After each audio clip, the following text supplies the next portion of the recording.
going on. Some of that will rotate out and leave room for new things to come on in, instead of the whole deck just kind of trudging through standard as one thing, one big block monster at a time is what we call them. Okay. A card like Trudging Approach through the Second standard Sun, as one thing, which is one big block I think monster just a at a beautiful time is what we call thing. them. First of all, just congratulations A card like to whoever Approach came the up with that on Standard the as whiteboard one inside thing, R&D. one big I block think it's just monster.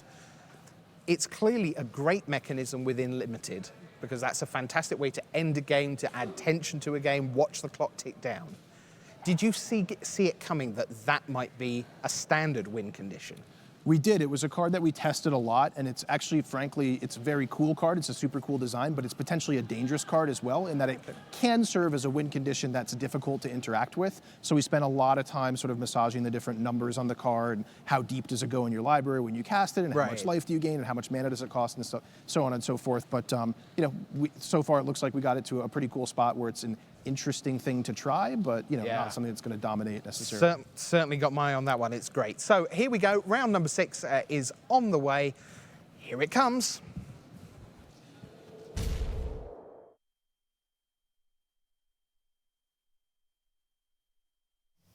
Hello there, welcome back to the booth here at Pro Tour Amonkhet. That's Luis Scott Vargas. I'm Marshall Sutcliffe. We're down the stretch here on day 1. A few more rounds of standard before we're going to cut. All the players with 4-4 record or better are going to make it into the next day. Down in the feature match area here for round number 6, we've got Patrick Dickmann. He's playing Jund Gods. He plays for Team Eureka. His opponent on the other side of the table from Team Top Level playing Red White Humans. Do you know who it is just because I said humans? You probably did. It's Craig Wescoe. They're ready to go. Let's hit into the feature match here for round number 6.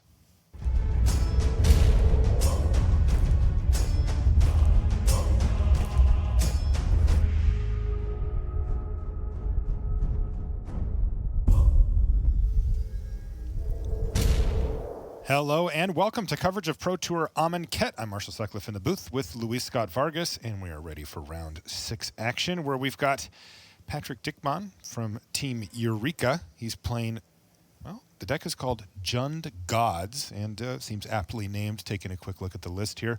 Other side of the table, Craig Wescoe from Team Top Level, and he's on Red White Humans. He is apt to play variations of humans decks, or we call them white weenie decks, and this is no exception. Can you give us your thoughts on the matchup here, Luis? Both of these decks are aggressive, though Craig's is much more aggressive. So when you have two aggressive decks battle, which is what's happening here, the less aggressive deck tries to generally play more as a control deck. So Patrick is going to look to try to stabilize the board with slightly larger creatures and win a long game with cards like Glorybringer or Hazoret or Ronas, these cards that are powerful and generate incremental advantages. Craig, on the other hand, is playing one-drops, always watching, cards like Bloodlust Insider. If you have Bloodlust Insider in your deck, you're probably the aggro deck. He's utilized 3 mana to make 3 creatures here, so you can tell that he is a very low-to-the-ground deck. Town Gossip Monger, alongside that Bloodlust Insider, and a Thraben Inspector as well. A Long Tusk Cub, though, for Patrick Dickmann, currently holding down the fort, if barely. And it would be nice for Patrick if he could get in with the Long Tusk Cub, but unfortunately the Town Gossip Monger can block and then flip, and that would go less well. The Incited Rabble would devour the Long Tusk Cub. Could bluff it.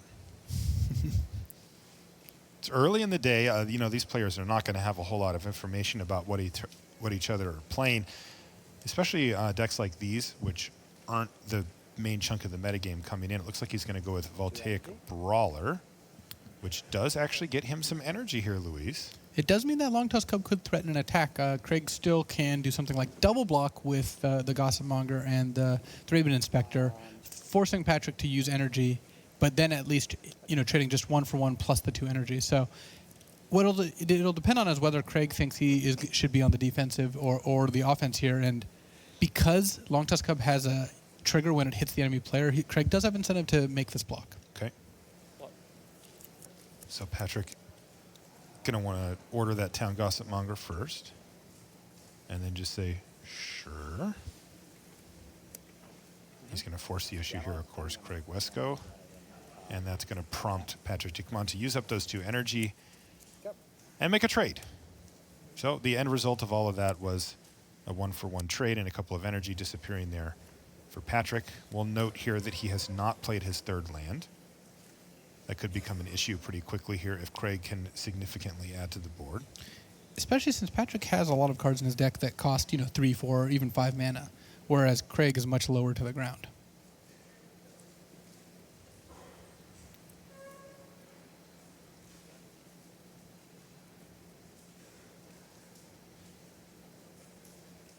Let's see what Craig has lined up for this turn.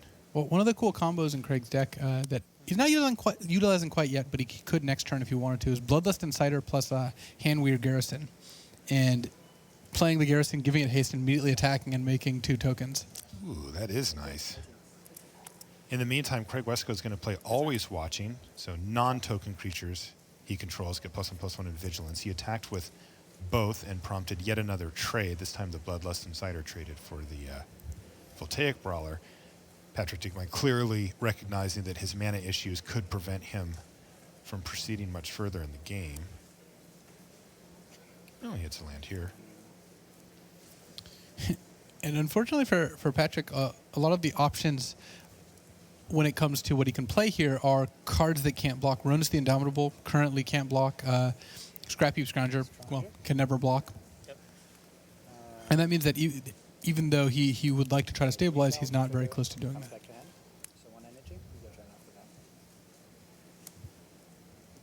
So he played a Scrapheap Scrounger, and then he played a Greenbelt Rampager, I believe, returned it back to his hand and just netted himself an energy for it, just being mana efficient there. Yeah, might as well pick up a free energy. This is despite being a Jund Gods deck, is a slight energy aggro based. So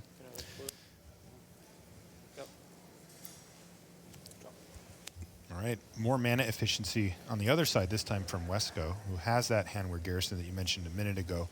Of course, won't have haste this time.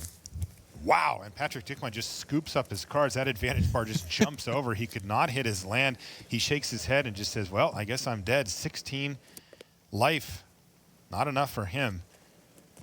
And that's game 1 going to Patrick Dickman. What a beating.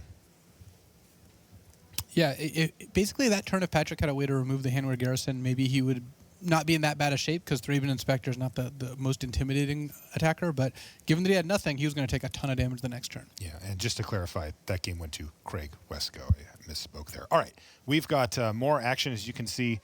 I see an Owen Turtenwald down there in the feature match area, plus plenty of others. We'll get to that when we come back after these messages. Play Standard each weekend to win special Standard Showdown prize boosters. Amonkhet Standard Showdown events run through July 2nd, now available on Saturday and Sundays. Find a location to play at magic.wizards.com/Standard Showdown. Represent your country at the World Magic Cup at national events. This September, you can compete against your country's best players for the title of national champion. You need Planeswalker points to participate, so keep playing in local events to qualify. Learn about qualifying for nationals at magic.wizards.com/nationals. I turn it into the, 7-5?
And welcome back to the feature match area here in Nashville. We've got more Table 1 action here. Our players are ready to go once again. Patrick Diekman versus Craig Wescoe. Patrick with the sudden but appropriate scoop there, it seemed. He was not able to add to his board in a meaningful way. And lost game 1. Yeah. Had he had a play that turn, the game was far from over. If he didn't have a play that turn, well, the game was actually over, or just about. Now, he wasn't taking lethal, but he was going to be way too far behind on board. And Craig has Thraben Inspector, one of his favorite cards there on turn 1. Thraben Inspector is a pretty neat one. That card has savagely overperformed from first glance. Well, for a while it crewed Smuggler's Copter, and that was great. Yeah. Now it contributes a clue so that Toolcraft Exemplar, gets +2/+1. It also can team up with other things to crew vehicles. It can, take advantage of getting emblems or always watchings. It's definitely a card that has done more than it looked like on first glance. It licenses Disintegrations occasionally. Really great card for just 1 mana. Oh, look at this. Heart of Kirin now from Patrick Diekman. Maybe he'll be able to take the race to Wescoe. So some pretty neat tricks with Heart of Kirin and Greenbelt Rampager in decks like this. We saw Martin use he actually top-8'd last Pro Tour with Energy Aggro deck, and you can do things like play Greenbelt Rampager, crew Heart of Kirin before the trigger resolves, and then it bounces back to your hand. Oh, that's cool. Wescoe's just going to chip in there for 1. You played a Glorybound Initiate there? New addition from Amonkhet. Attacks for 4 points of lifelink damage, very effective against other aggro decks. And even hard to block it out of a control deck. Yeah, and of course we got to see Always Watching in the list there for Craig Wescoe in game 1 as well. Letting you exert at will. See if Patrick can get a little bit more of a quick start this time. He assuming wants to be on the defensive, though his deck looks pretty aggressive, at least at first glance. Just not as aggressive as Craig's.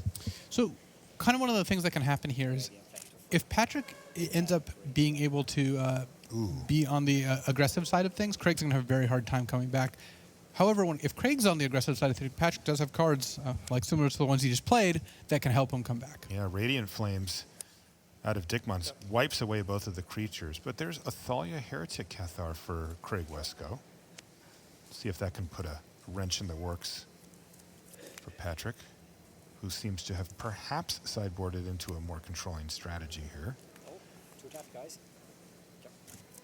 And he just says, well, I got 2 2-drops, go ahead. Which he says, right? Creatures and non-basics I have. Enter tap, go ahead.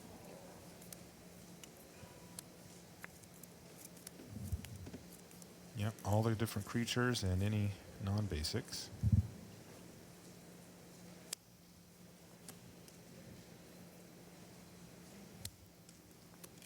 Honor Crop Captain and Athalia's Lieutenant. Wow, this curve is coming together pretty nicely here for Wescoe, is it not?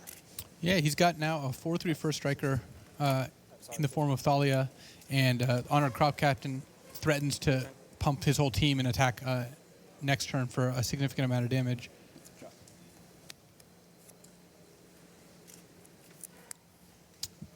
It's games like this where Thalia Heretic Cathar really puts in some work because it saved Craig 4 points of damage last turn off making it so Patrick couldn't crew Heart of Kirin. And this turn, even if Patrick has like a larger creature, Thalia is going to make it wait an additional turn before it has any impact on the board. Patrick needs to draw multiple removal spells each game to get it to really have a solid chance, and drawing multiple Heart of Kirin, not quite the same thing. Right. See what he's got lined up here. Voltaic Brawler, he's going to get some energy out of that. Judge? Now, he accidentally tapped a swamp. Mistakenly tapped a swamp instead of a root. Just tap correctly. I just tap correctly, okay? Yeah. Okay. Well, that is the right thing to do, though, right? Yeah, I think that not only was it very clearly an honest mistake, he caught it right away, so no real drawback to just saying, like, yeah, just tap your mana. Mm-hmm.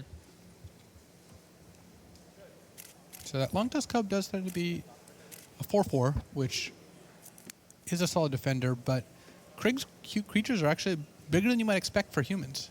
Yeah, Yeah, Thalia's lieutenant and honored crop captain would kind of add up. Looks like instead of attacking with the scrap heap scrounger, he's going to leave it back on crew duty and pass the turn back to Wesco. And because Hart has vigilance, Patrick could have also just crewed and attacked, but he really does want to have the option of doing that on defense. You have one card in hand? Yeah. Craig's follow-up isn't great. His hand has 3 lands and a second copy of the legendary Thalia. So both players drawing 2 copies of the same legendary, which not really the part of the plan. And both players in a position where any big follow-up spell would be good. Craig has a small advantage here, as indicated, but not being able to play something this turn. Every single turn it matters so much, and each turn it's well within each player's grasp of playing something that can kind of swing the game. So if Craig attacks with Thalia at 4/3 first strike, Patrick can double block and take Thalia down.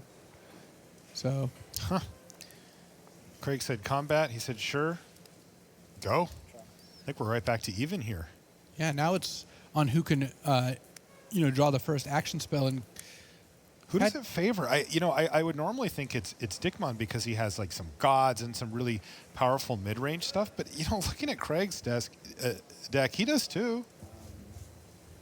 He has some quite a few less inspiring draws, but and always watching, or he's even got a Gideon, something like that could really blow this game wide open. True. Yep. Patrick does have a higher density of impactful cards, and the funny thing is, they're not even playing that different of a land count. You'd think that the low-to-the-ground red-white deck would be a lot fewer lands. It actually has more lands. It has 24 versus 21. The difference being that Patrick also has 4 copies of Attune with Either. Right. Sure. Okay. Rampager triggers and returns back to hand. So 1 energy. You can see what Patrick's doing here. This is really cool, Luis. He used up all of his energy on the Long Tusk Cub first. And now he's generating more. So He's going to Rampager up to 2. Yep. first time. Yep. So you get 2 Yeah. counters. And then I just pay a third time. So. Okay. Oh. All right, well, he's just going to end up playing it anyway. He could have been able to end up with another counter on Long Tusk Cub and have the green belt Rampager in hand, but because there's a 1-turn delay thanks to Thalia, where all his creatures enter the battlefield tapped, Patrick would rather just get the 3/4 out and kind of suffer through the 1-turn delay, and just get it into play and not have to worry about it. Well, it looks like the slightly slower but slightly larger game plan of the creatures here on Patrick's side are inching ahead, as Craig really has kind of hit a wall here as far as action goes. Each turn that Craig draws a land and Patrick draws a spell moves the advantage slightly in Patrick's favor, because at this point, Patrick's board is better and Craig is not really advancing his own. And attack. Well, with nothing better to do, Craig's just going to activate Trigger. Needle Spires, send in the team, and say, I want to trigger my Honor Crop Captain. So Patrick's at 15. He's got a bit of cushion in terms of his life total. He can take a hit here, and it's just not that bad. Then he has to decide basically what he wants to kill. Craig is tapped out, so Patrick knows there's no shenanigans afoot, and that means that he can do one of his options is he can block the Needle Spires with either Long Tusk Cub or Heart of Kiran and just offer to trade.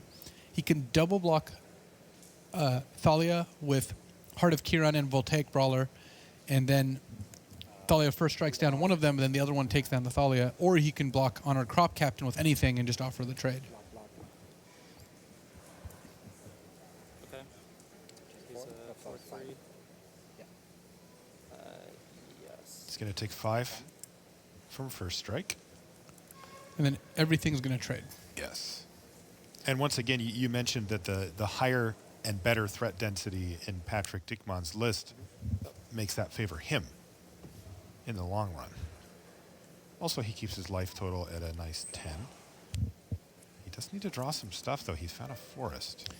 Patrick also happy to trade off Heart of Kiran when he's just got another copy Oh, right. in hand. He also declined to trade off for Wesco's Thalia, and Wesco has another copy of Thalia. So this dance around cards you can only have one of in play at a time is very, very relevant. Similarly, Craig traded off a Needle Spires, and he had another copy in hand. He's not activating both in the same turn, so he was pretty happy about that too. But unfortunately for Craig, this has left him in a position where he's far behind and taking enough damage that Patrick is threatening to end the game pretty quickly here. Yeah, just 2 power on the board there for Wesco. He is way behind now. He found another copy of Honored Crop Captain, but is it too late?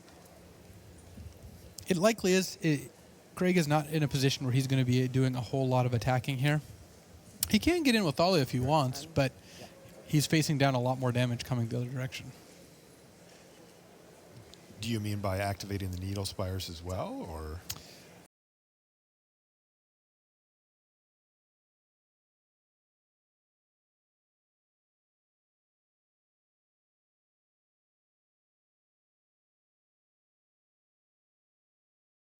Extremely unpleasant way of giving Thalia vigilance, which is to play a second copy of Thalia and choose to keep the untapped one. Ooh. At some point, Craig might have to do that. I'll watch this one. We need another one of these. Your turn. He decides just to pass the turn back. So from Craig's perspective, he's passing with Needle Spires back. From Patrick's perspective, he might suspect Craig as something like Avacyn. There's no guarantee that Archangel Avacyn isn't lurking in Craig's deck, and with all this mana untapped, maybe she's just waiting to flash in and block. Unfortunately for Craig, no such miracles are going to happen. He's got a Needle Spires. He can trade that off for Long Tusk Cub, but he still takes a bunch of damage. Yeah, and he's had to effectively give up his turn worth of mana to do that when he's already behind. Things are not looking good for Craig Wesco here in the second game. He won the first game pretty convincingly, and it was fast, but he is now pretty significantly behind in this one.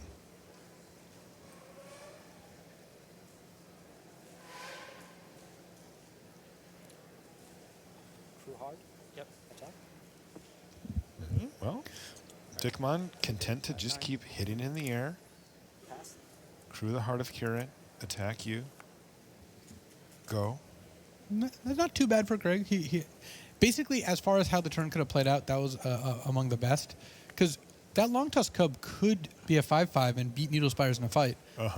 But Patrick, unwilling to see what exactly Craig left all that mana up for, is going to take the safer route and attack in the air. There's an Honor Crop Captain and nothing else from Wesco.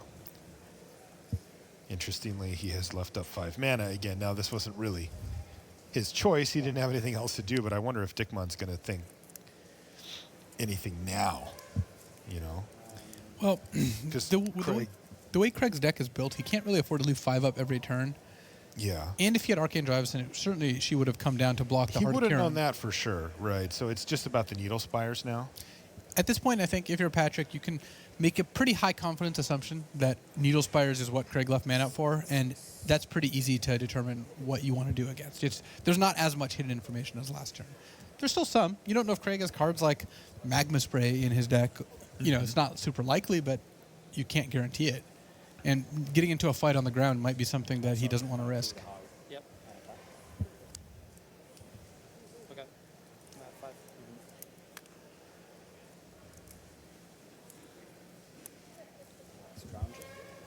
Another Scrounger and pass it back. And as you can see, Patrick has built up a huge advantage here.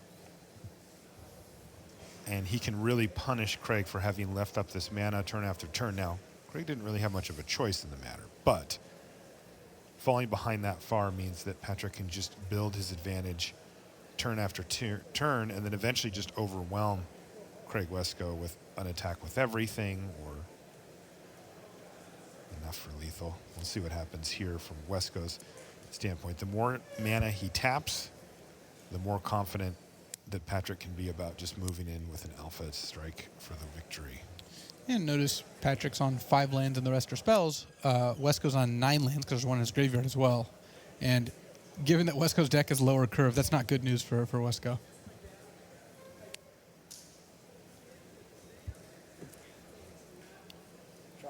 Dickman is down to 6, so he's being very careful with his life total.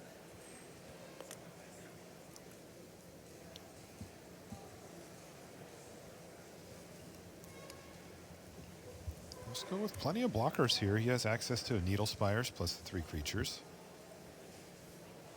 Interestingly, he cannot sacrifice his Clue and activate Needle Spires, So which could be a factor. if Patrick attacks with everything, Craig does not die because Patrick has to use one of the Scrap Heap Scroungers or one of his other creatures to crew the Heart of Kiran, and Craig has 4 ground blockers. But that does advantage Patrick a fair amount just because his creatures are so much bigger. The problem is he doesn't know what Wesco's got in hand, and he again is still worried about some removal spell or some sort of play happening. It also does seem unlikely that Dickman takes lethal damage if he leaves back this many creatures. Craig's going to be falling down to 1 here, though, as he takes 4 in the air. Really needed to find something with that. And I think he ended up with an Always Watching, but plenty of blockers for Dickman, right? Yeah, it's going to be hard for Craig to get damage through, and especially with Scrap Heap Scrounger coming back end of turn.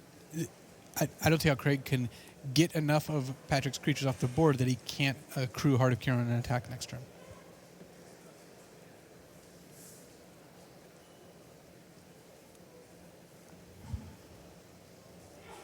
Looks like he actually has 2 copies of Always Watching in his hand. But like you said, it's that Heart of Kiran flying over that's the real problem. He may be able to force even multiple chump blocks here, but it won't matter as long as Dickman can keep one of those, say, Scrap Heap Scroungers alive. And if other creatures are dying, Scrap Heap Scrounger has fuel with which to come back. So Yeah. Yep. it's gonna be difficult to kind of like thread the needle there. Dickman trying to even things up here in the match. He lost a quick one to Wesco, but he's got him down to just 1 life. Always watching. How can you watch more than always? Well, if you're a token, you apparently can't. True. Oh, he's not even going to do it anyway. He's going to activate Needle Spires and Okay, I'm move in. trigger. He's just going to make sure that Patrick blocks correctly, doesn't forget something, accidentally take a bunch of damage. Maybe he messes something up. If he doesn't, then we'll probably see Wesco just say go and then scoop up his permanents So is the next turn. it only Azza or him or everyone? But unfortunately for Patrick, this is still a complicated enough attack that he's got to put some thought into it and make sure Yeah. he doesn't put like Heart of Kiran on any of the creatures actually except the Thraben Inspector. The Thraben Inspector is not quite big enough to kill Heart of Kiran. All the rest of them are, though. Yeah, only 3 power on that Inspector right now. Block, 4 damage. Put a counter on him. Pay energy.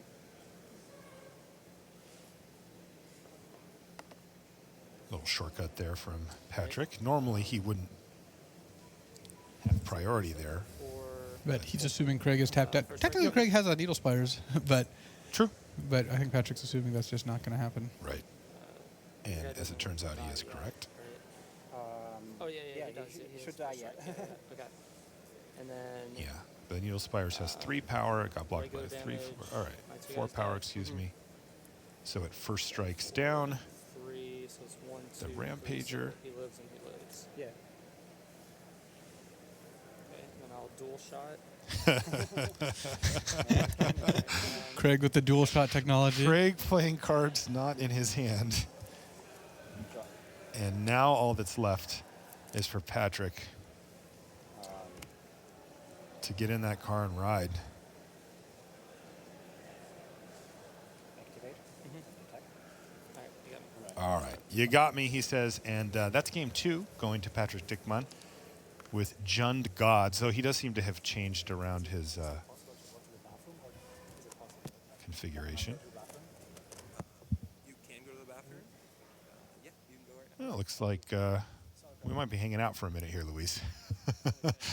Looks like Patrick may need a little break. And apparently, they're the only ones still going. the energy aggro deck against the red-white humans aggro deck.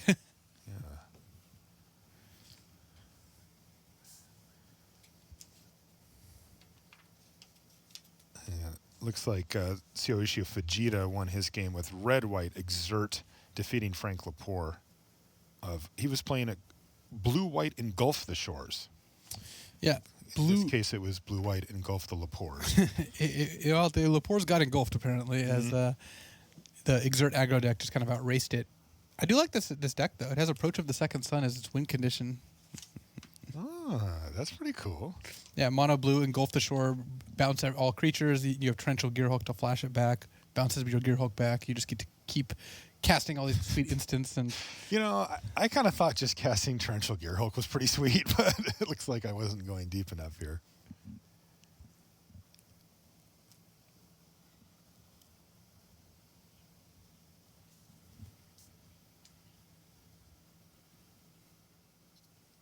Looks like the blue-white flash deck of Federico Basso also defeated Corey Burkhart, who was playing blue-red control. Both of the players were 3-2 coming in.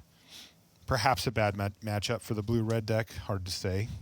It's a little tough because they both decks have a fair amount of counter magic, but the flash deck has cheaper cards to get under it and then just use counters to back them up. Traditionally, decks like that are good against control decks. Take a look at our feature match area here. We've got a little bit of a wide shot for you to take a look. It's in the middle of the play area here. It's pretty cool. It's kind of the center stage. And, oh, look at that.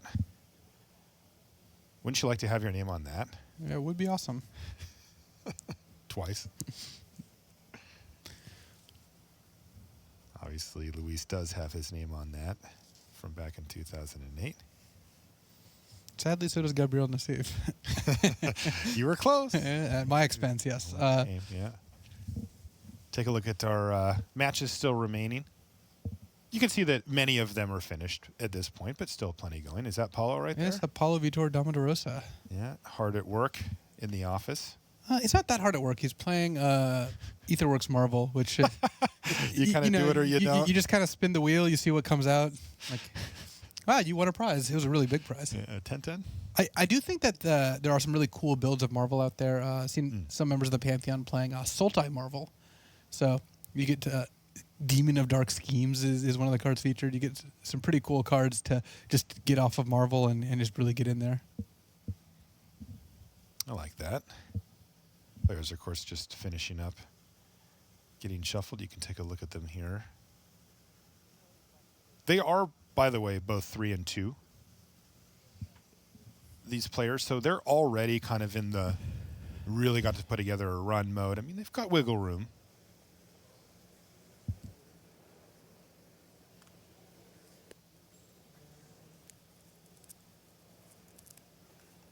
We also had Owen Turtenwald in the feature match area playing Mardu Vehicles. He was playing against Andrea Mengucci, also on Mardu Vehicles, and Owen improved to 5-1 with a quick victory over Mengucci. Well, as given by, or evidenced by the metagame breakdown, Mardu Vehicles has not gone anywhere. Not going anywhere. We'll see how it does during day one. We'll see what the metagame breakdown looks like on day two, because that's a more true test of where decks stand. But the day one metagame breakdown had almost a quarter of the field playing Mardu Vehicles. It was like slightly less than a quarter. How much of that do you think are people who maybe don't have access to a full testing team, you know, like you were if you were playing in the event, and Owen Turtenwald is on one of the best testing teams and also playing Mardu Vehicles. There you go. So maybe it is just still the best deck rather than the default deck. Well, it can be both, which is actually an interesting spot to be. It can be the kind of deck that, you know, someone will play who's like, well, I don't have a big testing team. I'm going to play some matches on Magic Online. I'm going to see what decks do well. Or you have someone like Owen Turtle who tested for 2 weeks in a house and still came out with Mardu Vehicles. Right. Okay, Game 3 just about to get underway. Craig Wesco will be on the play, which is, well, if you've ever played an aggressive deck, it's a really big deal for these decks. Take a look at Patrick's hand. What do you see here, Luis? Is that a keeper? That hand looks good. Yeah, It's 2 lands. It is, unfortunately, a little slow on the draw because without a card like Radiant Flames, you know, if Craig goes 1-drop into 2-drop into 3-drop, or worse yet, 1-drop into double 1-drop into Always Watching, a hand that starts on turn 2 is going to be behind. Yeah, I mean, I think a lot of draws from Dickmon are just going to be behind. All right, well, no 1-drop here.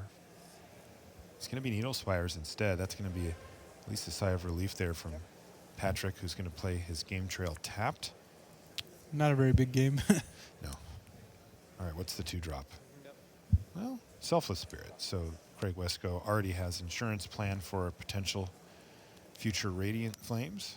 Oh, not a bad draw, though, for Dickmon. I think he found maybe a Fatal Push off the top of his library. Well, that is the kind of card he needs. He wants to be able to double spell on the same turn, be able to play like next turn, play a 2-drop and a Fatal Push, and that'll kind of get him back into the driver's seat here. Because otherwise, presumably Craig is just going to have more efficient and more plays. Though Craig's draw is not particularly impressive. A 2-1 on turn 2 and no play on turn 1 is not how humans generally wants to start their game. Let's see what he has for turn 3, because he has some pretty explosive stuff available to him. First things first, though, he's going to attack with his Selfless Spirit. It's German, but it doesn't have reach. It gets +1/+1 trample when you use 1 energy. Yes. 1 energy, +1/+1 trample. Yeah, exactly. Yeah, he said it's in German, but no, it doesn't have reach. 18? And Selfless Spirit flies safely over to knock him down to 18, and he does have a 3-drop, and it is one of his better ones as well. Handwear Garrison, a card I haven't seen in a while, but this thing can create a board presence all its own. Ooh, land off the top, though, for Patrick. Can he have one of those turns that you were talking about, Luis, where he maybe Fatal Pushes something and also keeps on developing his board? We'll see. Unfortunate part for Patrick is that he doesn't look like he has got a way to kill the Handwear Garrison, and that's going to make things tricky because that card does rack up an advantage fairly quickly. Well, he does have a Long Tusk Cub, which he can use to at least force the issue. Maybe he can combine either one of the humans dying or forcing a removal spell from Wescoe with that Fatal Push. You can see Patrick has it safely at the front of his hand there. Yeah. Once Fatal Push is on, Patrick still has to get rid of that Selfless Spirit, unfortunately. But he's got paths that he can go down that do that. It's just they're not readily available. Uh-oh, is this always watching from Wescoe? That's what it looks like. Kaboom! Combat step. Okay. So All's Watching makes the Garrison a 3/4, which still isn't big enough to make the double block bad for Patrick. Patrick can just put both of his creatures on and take out the Garrison, or take out Selfless Spirit if that's what Craig prefers to sacrifice. Yeah. But that's still not too bad for Patrick. In the interest of mana efficiency and the fact that he's going to have to get rid of that Selfless Spirit at some point, he's just going to fire off the Fatal Push now. It does leave the Garrison down that he will need to find an answer for at some point, though right now his board is the answer for it. Creatures with power and toughness can actually block, which is not something happens all the time in Standard, but certainly happening right now. Yeah, just threatening the block. I kind of like it.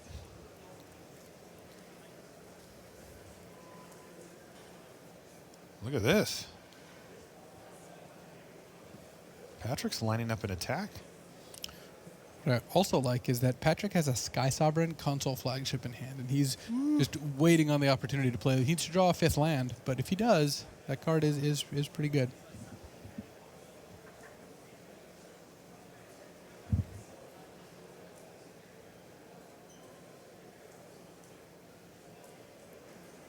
How about Bristling Hydra? You were talking about power and toughness. Well, here's some more. Yeah, Bristling Hydra is large. He's going to get the energy pre-combat. That's going to bump him up to 5. And if he'd like to attack with the Long Tusk Cub, he will have the ability to put 2 +1/+1 counters on it. Look at this. All right. That is Who's aggressive. the aggressor? Yeah, and one of the interesting things about this is he's kind of punishing Craig for the always watching. It buffs all the creatures you have, but he killed one, and now the always watching certainly doesn't attack or block, so he's just getting in. 6 energy. Wow, he just hit him for 6. And 2 energy, thanks to the Long Tusk Cub. So right. Looks like this one's starting to favor Patrick Dickmon as he is just going bigger. than Craig Wescoe. And Wesco, again, he has 3 lands in his hand. He's got a Declaration Stone, but that can't even take out the Bristling Hydra, thanks to Hexproof. And taking out Long Tusk Cub or Voltaic Brawler is just not the end of the world. Yeah, these last 2 games, the draws for Wesco have been pretty subpar. I mean, what does he want? 3 lands, 4 tops? And he had I think 9 last time? 4 lands are fine for him, and he's sitting on something like 7 lands this time. Yeah, you know, he's playing the Needle Spires for both mana fixing and kind of flood protection, but they can only do so much. Yep. Yeah, it is your turn, Patrick. Craig Wescoe cannot be happy to just send the turn back, no attacks after having just taken 6 damage. No, Craig does have a Needle Spires kind of lurking in the background there, but that's not gonna. It's not gonna keep Patrick from developing his board, certainly. And even if Patrick doesn't make an attack, if he just plays 2 things this turn or plays 1 large thing this turn, that is quite bad for Craig.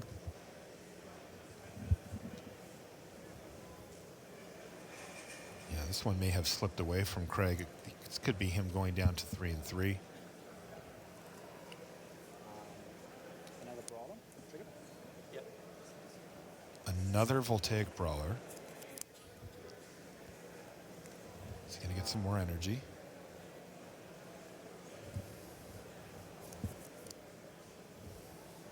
Curious to see what Patrick does here. He has 8 energy right now.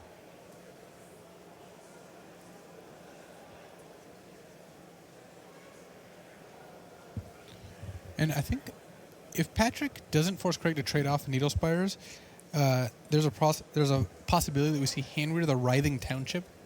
Really? Because he's got a Handweir Garrison in play and a Handweir Battlements in hand. It's a 7/4 Trample Haste, and whenever it attacks, put 2/3/2 colorless Eldrazi horror creature tokens onto the battlefield, tapped and attacked. I assume the judges have the Eldrazi horror tokens. Yeah, they got them all taped together already.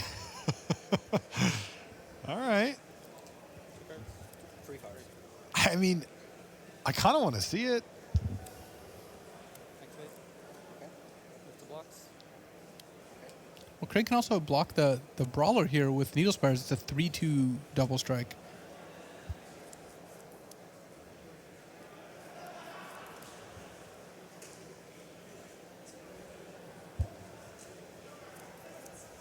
Two mana up for Patrick Dickmann, and Craig just says, well, I'm falling behind way too quickly. I'm just going to block here and see what happens, though.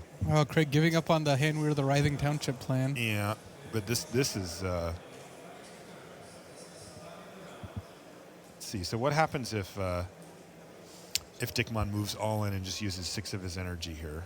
Well, Dickmann is going to 5/5. either use 4 and make it a 4/4, so it just trades with the 3/2 double strike, or none and just let the Long Tusk Cub die. But He can't save his creature. yeah, I imagine he's more inclined to use 4. Yeah, that's what I was asking. So he'll get to maintain some energy and still make the trade. I don't know how happy he is about that, but 4/4. there we go. 1 energy back. It's a 5/4. Oh, what else does he have? +2/+2 and extra. Oh, he's got a Blossoming Defense. He's got in hand. Blossoming Defense. Okay, well, that changes things. Oh, yeah, sorry. So it's now a 7/7, which survives the 3/2 double strike. Wow. All right.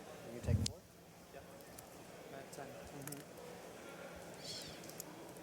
And that was another swing Sorry. in Patrick Dickmann's direction. Okay, okay. No matter. Sorry, I'm going to play a game trail. Pass. 1 card.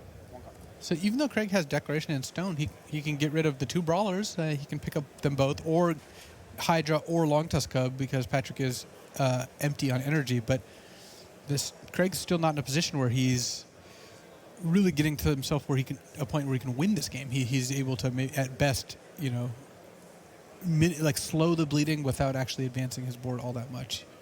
Glorybound Initiate, great on attacking, not so great when you're already behind.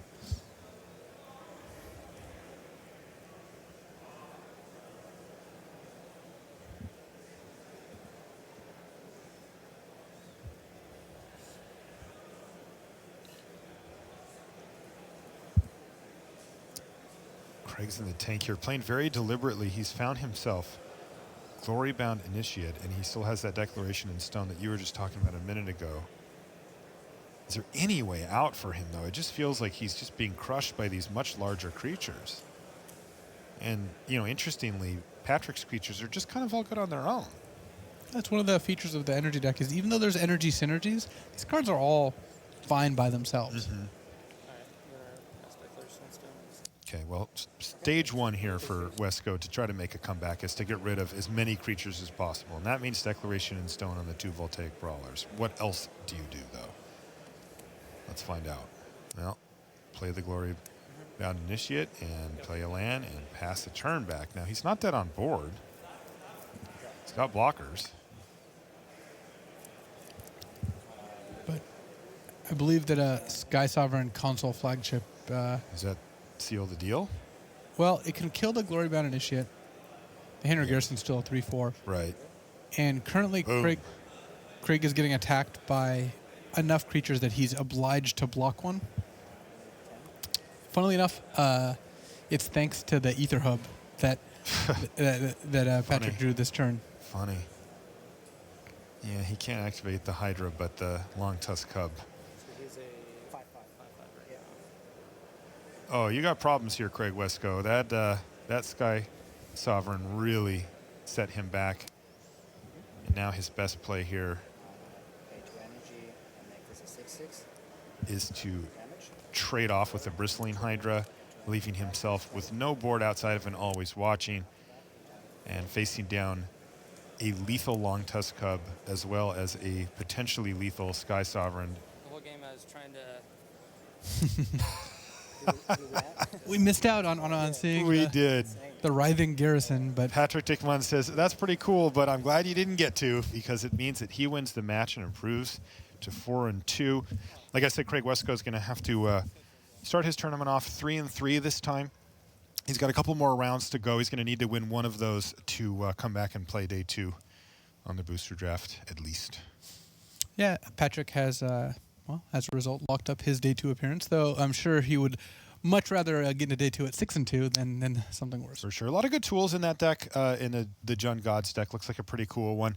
Curious to see how it ends up slotting into the metagame. We'll keep an eye on it as we move our way through day 1 and, of course, into day 2. That's going to do it for round 6 here. We'll be back with more Magic, though, after these messages.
Here at the end of round 6, we're closing in on the last couple of rounds of Standard. So, who has perfect records? Mark Tobiash of Team Eureka, who I presume has to be on some kind of Team Etherworks deck, because that's generally what he does.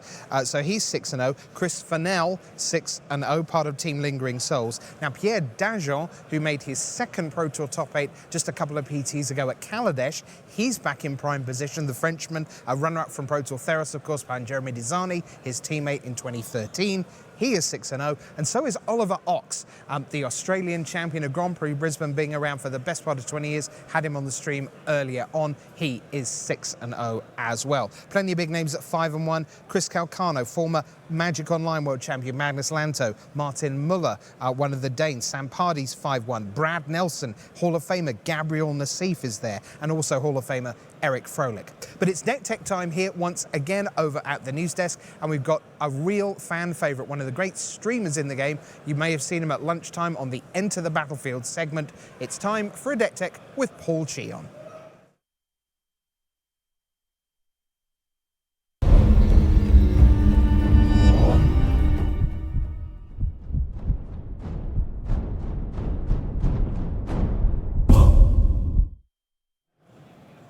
Hello and welcome to the Deck Tech. I'm Ian Duke, and joining me is longtime pro player and Magic personality Paul Cheon, playing for Team Channel Fireball Fire. Thanks for joining us here. It's good to be here. Now, you are playing one of my favorite decks this weekend, a traditional-ish blue-red control deck. Tell us a little bit about it and why you chose it this weekend. So this is a kind of a classic control deck that kind of existed prior to the new cards, but I think it got a lot of extra new tools, and really, again, the cards like Censor, Magma Spray, Pull from Tomorrow, all those cards kind of like added up perfectly so that I think this is actually like a tier 1 option. I'm really, and this is the type of deck that I've kind of had success with in the past. So I kind of wanted to like rekindle that. I've been having a tough time at the Pro Tour, so I was like, you know what? I'm just gonna go back to my roots, try to play like a good old-fashioned control deck and see how I do. Awesome, sounds great. Let's jump right into the cards and see what makes this deck tick. So these cards here, in my mind, are kind of like the reason to play a control deck. These are the cards that are gonna make sure that you win a long game if you can get there. Right. Tell us about, the numbers, the cards, how they all line up. Okay, so kind of Glimmer of Genius is kind of the card that kind of allows you to kind of hit your land drops, hit your threats. The Scry 2, the Draw 2 is great. It also gives you energy, which allows you to use Harness Lightning to kill bigger creatures. Torrential Gearhulk is just the win condition for the deck, right? You're just trying to basically play a bunch of cheap interaction, draw your cards, then win the game with Torrential Gearhulk. Your deck is, primarily instants, so that's a great card. And then we have, of course, the newest edition, Pull from Tomorrow. When I kind of took my little brief hiatus, my brief little retirement, I was away from the game for 5 years. I came back. Blue-white control was a thing. Sphinx's Revelation was all over the place. I looked at this card, I'm like, all right, whatever, this is the closest thing. And kind of the problem with the blue decks in the past was it was all 2-for-1s. You had Glimmer of Genius, you had Torrential Gearhulk. I really wanted a card that lets you just really take over the game with cards. And in the late game, when you play against anything mid-range, casting a Pull from Tomorrow for 4 or 5 basically just seals the deal. Awesome. Now, I will point out that Pull from Tomorrow, despite being very powerful, doesn't play that well with Torrential Gearhulk. So is that part of the reason why you're only playing 2 copies and you're shoring the rest up with Glimmer of Genius? Yeah, definitely. So now the deck does not play Anticipate, so the Torrential Gearhulk does have less cards to like draw your cards, but I think that's okay because we have Pull from Tomorrow. It's one of those things where if you get to resolve a pull for 4 or 5, you don't really need to be Gearhulking for more card draw. At that point, you're looking to Gearhulk back counter spells or removal or whatever. Yeah. Awesome. So that sounds like a really powerful end game to get to. How do you get there? Let's take a look at the next set of cards here. This is a look into your removal suite here. 4 copies of Harness Lightning, a card we've seen a ton of in Standard, super powerful payoff for energy. 4 copies of Magma Spray, which I imagine is really well positioned this weekend. You'll tell us more about that. And then 2 copies of Sweltering Suns, a new sweeper from Amonkhet. So walk us through this red removal suite. Okay, so Harness Lightning is basically just the best removal spell in the deck. You look at it and you're like, oh, it's 2 mana, deal 3 damage. But you have multiple ways to kind of produce energy. You have, of course, Ether Hub, you have Glimmer of Genius. So oftentimes Harness Lightning just acts as a 2 mana, just destroy anything. And the thing is, if you kill smaller creatures, you do have more energy, which kind of works off of the other Harness Lightnings, meaning your secondary or third Harness Lightnings get better. Magma Spray is really the card. I am so glad that you guys printed this card because honestly, before, Scrap Heap Scrounger was a card we even talked that we're like, does this card need to be banned? Because it makes it so it's just such an oppressive card for control, because no matter what you do, it just keeps coming back, right? And now you guys kind of printed like the perfect, efficient way to kind of get rid of Scrap Heap Scrounger and kind of another new deck that's kind of rising in popularity, which is Zombies, Dread Wanderer. So having a 1-mana removal spell for like the creatures that continue to come back is huge. Then we have 2 copies of Sweltering Suns. You know, oftentimes you saw the blue control decks in the past splash a 3rd color because they wanted like a sweeper effect. So people would play Radiant Flames. You don't need to do that anymore. You get to just play Sweltering Suns, which is a fantastic sweeper. And on top of that, it's just never a dead card, right? That's why, you know, a lot of people were kind of waffling between 1 and 2, but I opted to play 2 because, again, you played against a control that you can cycle it. But in the matchups where it's good, it's great. It's the best card. You absolutely want this against decks like Zombies. It's a decent card against, of course, Mardu Ballista. And then it's, you know, in case you play against Craig Wesco, this card's great. Love it. Cool. Let's take a look at the next here. Of course, what control deck would be complete without a nice suite of counter spells here? You've got some varied numbers here, some different effects, different selection. You can Gearhulk them back. Just give us a quick overview for each of these counter spells, like what its particular role is and why you're playing that many copies. So I'm really glad that, again, you guys printed a card that isn't so embarrassing like Revolutionary Rebuff. You know, you actually have a playable 2-mana counterspell in Censor. You know, kind of looking at this, it doesn't seem insanely powerful, right? Using 2 mana to effectively force spike something is not all that great, but that's the thing. With this deck, you want to curve out. You want to make sure you have all the early interaction, and Censor's perfect at that.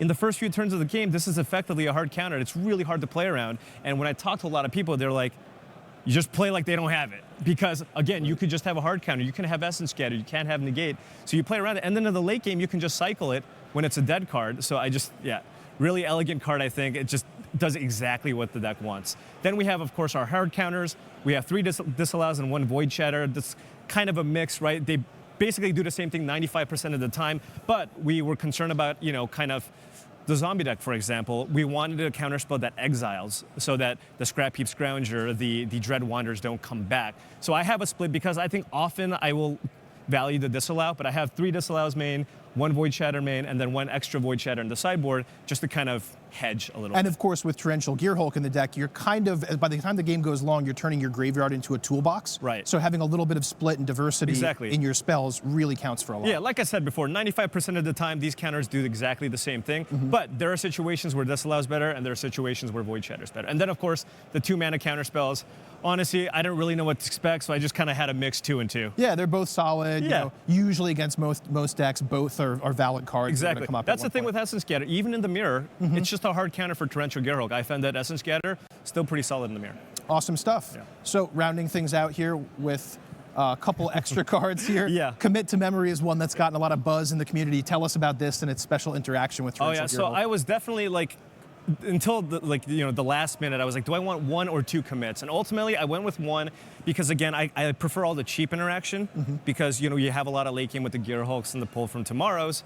So I ultimately went down to 1. But it's kind of like your catch-all because not every game plays out perfectly where you go censor your guy, spray your guy, censor your guy, disallow, etc. Sometimes they resolve a Gideon. Sometimes they resolve a Marvel and maybe they miss. And this is kind of your get out of jail card. It's like, okay, I had to tap out for Sweltering Suns, Gideon resolved, I need an out. And this is the out because it allows you to get those Planeswalkers that resolve, put it on top.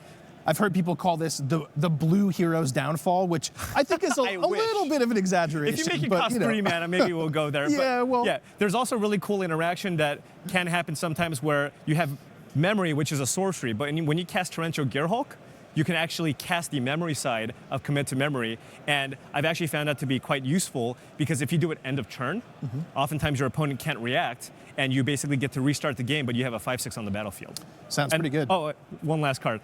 1 additional card draw effect and Hieroglyphic Illumination.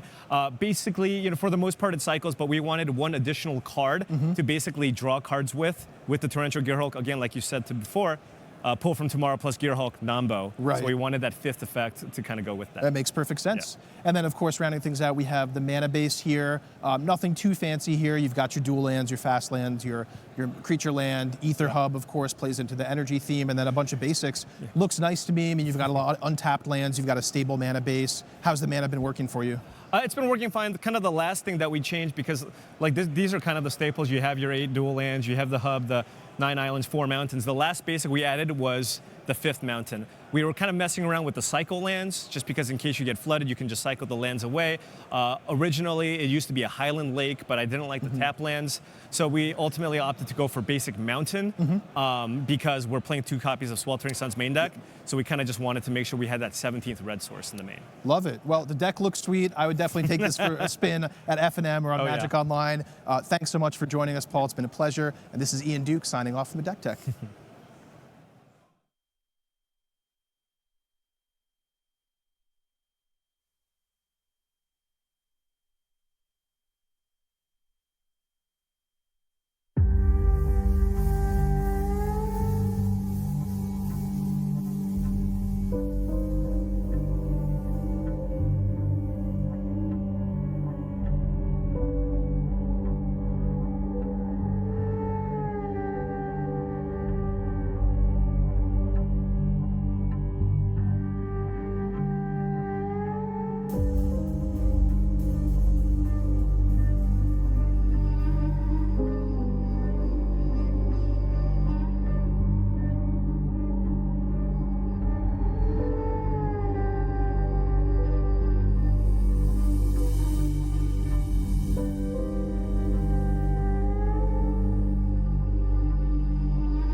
Welcome back to the news desk. As you can tell behind me, pairings going up, players getting seated for round number 7. A little bit about Australian Magic for you now. They are having a tremendous day. Now, Timothy Cheng, he's at 5-1 right now. Ryan Cubitt, who's one of the 2 survivors from the previous sort of Australian squad that came in, one of the 32 teams that began the Team Series journey in Aether Revolt, he's also 5-1. And as we already know, Oliver Ox, Grand Prix Brisbane champion, he is 6-0, and that is a phenomenal record from those 3 for the squad from Down Under. So great job by them, and I'm sure we'll see Oliver Ox in feature match action again before very long, because he's down to one of maybe half a dozen or so people who could end the day 8-0.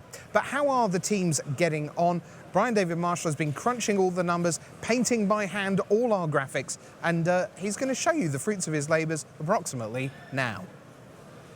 I asked for light brights. No one got me the light brights. I really wanted those. But let's take a look at the top of the team standings after 6 rounds. Here you get a look, and right at the top of the standings, Team Genesis, 6 players still alive for day 2, and looking good. You see Nelson, Manfield, Majors, and Mueller all at 5-1. That's just a tremendous showing for this team. This is a team that, had a good finish at the last Pro Tour, but didn't really spike anyone through into the top 8. So that's just huge. Brad Nelson, by the way, he talked a lot at this tournament about playing with his brother in the tournament. He's not only playing with his brother in this tournament, but his dad is here. His grandmother's here, so he's playing in a different team event. He's playing in the Nelson family reunion team event here, and just having a great time, and everyone's just having a lot of fun cheering those guys on. And then another team we talked about early on, this is Musashi. Musashi was tied for first coming into the Pro Tour Team Series, and again, we talked about that idea. They tied for first, but nobody had that big breakthrough finish. It was just solid, consistent finishes across the board from this team of Japanese superstars. And, well, you know what? Rinse and repeat. They're doing that again. And you see Yamamoto, Watanabe, and Yasuoka, 2 of the Hall of Famers there on the end, all at 5-1, and all 6 players in contention for day 2. Just a tremendous show by this team. And again, if I was in the team series, this would be the team I would be just terrified of, especially given their strong start to the tournament. Team Opportunity, Pierre Dejean, 6-0 here. I can tell you Gabriel Nassif, also 5-1. Gabriel Nassif 3-0 draft, which should terrify everybody in the tournament just on an individual basis. Gabriel Nassif has this, staggering number of top 8s, a lot of which comes with, some pretty weak top starts to his tournament in Limited, holding him back from getting some more. He had a top 16 at the last Pro Tour, and he's just doing great here again. So Team Opportunity, 6 players still alive. Mass Drop West, Ben White's at the top there, 5-1. And again, you see everybody still alive. Mutiny with Josh Cho and Jerry Thompson, both at 5-1. And MTG Mint Card, this is the team that was tied with Musashi at the top of the standings. A little bit of a blip there. It says 5 players alive for day 2. That's still a perfect record. They only have 5 players in the tournament. We're going to hear a little bit more from them over the course of the weekend, and there's going to be a little piece in the text coverage that you definitely going to want to read. When they formed MTG Mint Card, a lot of these teams will optimize with all platinums and all golds, players who are going to be qualified for every single Pro Tour. They actually handled things in such a way that they were sure there were 1 or 2 silvers on each of their teams. They also come from a larger playtesting group that has MTG Mint Card, because their goal was, let's do well. Let's be in contention, but if we're doing well and we're in contention, then that's going to mean Pro Tour invites for our friends. And Nam Sung Wook is not playing in this tournament, but if they are in the top 4 of the team standings at the end of this tournament, that'll mean invites for everybody on their team, including currently unqualified Nam Sung Wook. So, that's really what's at stake for them. They're like, if we get him qualified, that means we have a great shot at winning the team series. So that'll be icing on the cake. And then just looking at the rest of the top here, you see Haruya, Channel Fireball Ice, Eric Froelich, the Hall of Famer, 5-1. Haruya looks like 4-2 is the top record, but we'll check in more at the end of the day when we pick our team of the day. All right, great stuff. Thanks very much to Brian David Marshall. All the team action, it's individual action, back over my shoulder in the feature match area. Let's get to the action. It's time for round 7 here at Pro Tour Amonkhet.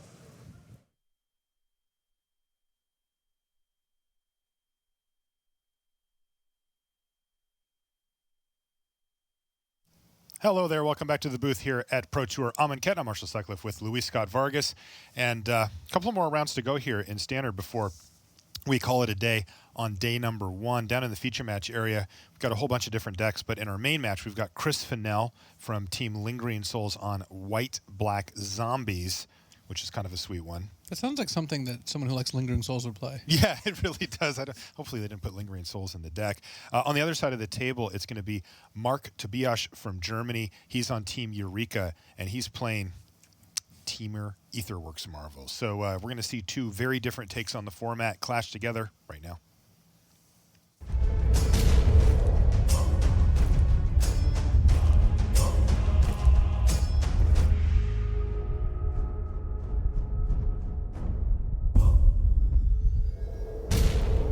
Hello and welcome to coverage here at Pro Tour Amonkhet. I'm Marshall Sutcliffe in the booth with Luis Scott Vargas. We're ready for round 7 action here. We've got Standard. First player to look at here, Chris Fennell. He's on Team Lingering Souls. He's hiding behind his hand, but he's there, I promise. White Black Zombies is what he's chosen to battle with here in Standard. There's a couple of different versions of the zombie deck. He's on the White Black one. On the other side of the table, Mark Tobias. Take a look at Mark here on Teamer Aetherworks Marvel. Both of these players undefeated. He plays for Team Eureka, as you can see on his shirt there. And players are ready to go. Matchups, Luis. 2 very, very different takes on the format here. Yeah, we saw the White Black Zombie deck in the hands of Travis Wu briefly last round as he died to Ormondal, Profane Prince, unfortunately for him.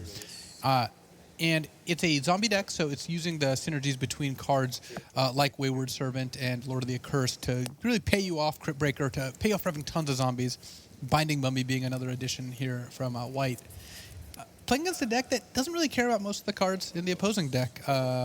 Mark Tobias playing Aetherworks Marvel, where you're trying to get up to 6 energy with cards like Woodweaver's Puzzle-Knot.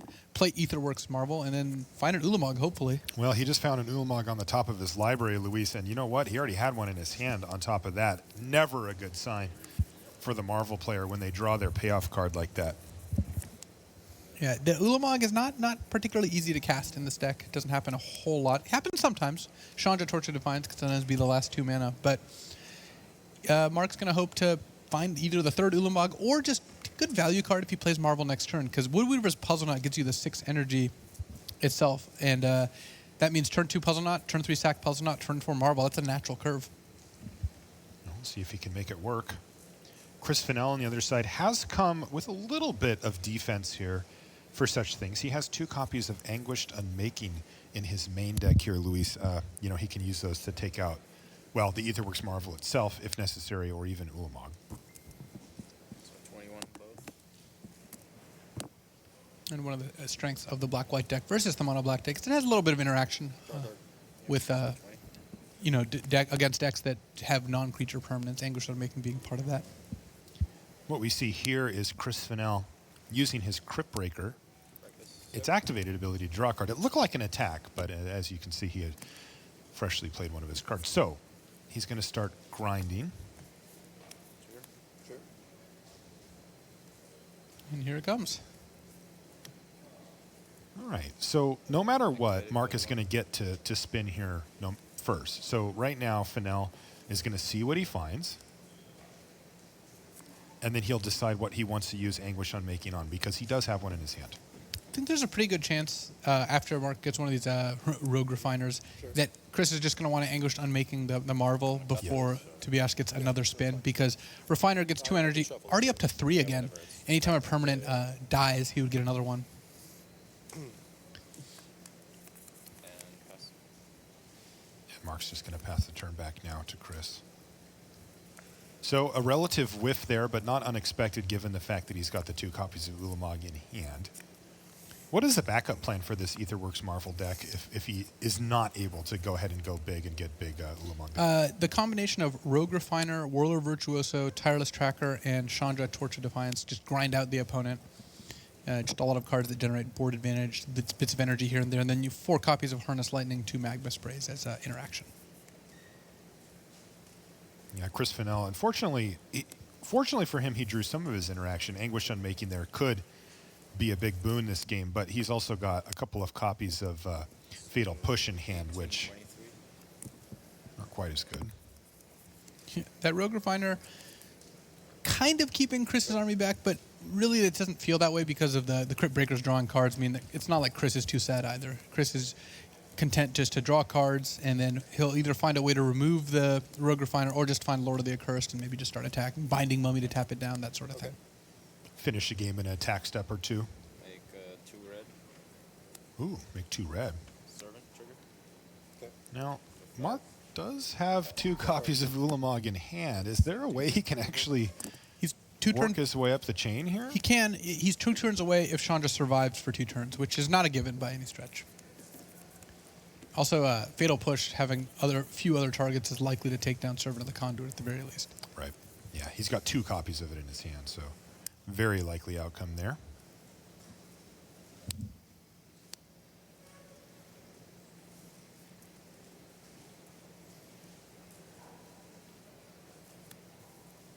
Take a look at Mark. And Chris is going to play Diregraph Colossus.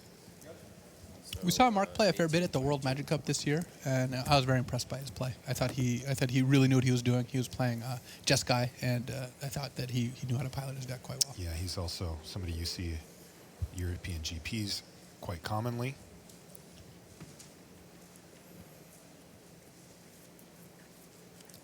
Diregraph Colossus, by the way. Whoa. Yeah, new lease on life for this card. Actually, a lot of the previously played zombie cards have gotten a big boost with the release of Amonkhet. Wayward Servant, Lord of the Accursed, Liliana's Mastery, Dreadwander. These are all cards that have made zombies, well back on the radar. 16% of the field is zombie decks coming to this tournament. Yeah. We see that the white version does substitute in a couple of Binding Mummies. You mentioned the 4 Wayward Servants. We see other cards in the mono black deck that serve a similar role. Can I get a zombie token? Yep. Drain you 1. 19, 21.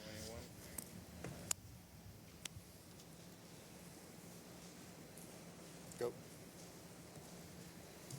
You can see that the Wayward Servants work well as with the Crypt Breakers too, keeping your life total nice and high so you can keep drawing cards. Mark has to be feeling not great about his position here, though, huh? Oh, no. That's not really what you want to hit with Chandra. 2D. 17. Not meaningfully pressuring Chris Fennell's life total. Trigger. Sure.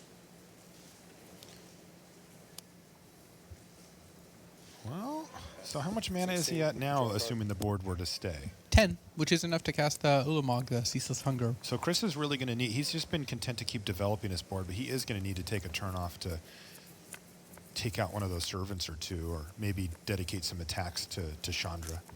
And Chris is capable of counting up what Mark has available as well, and he's aware that Ulamog is a card that could just be in Mark's hand, especially since Mark has not played much over the last couple turns.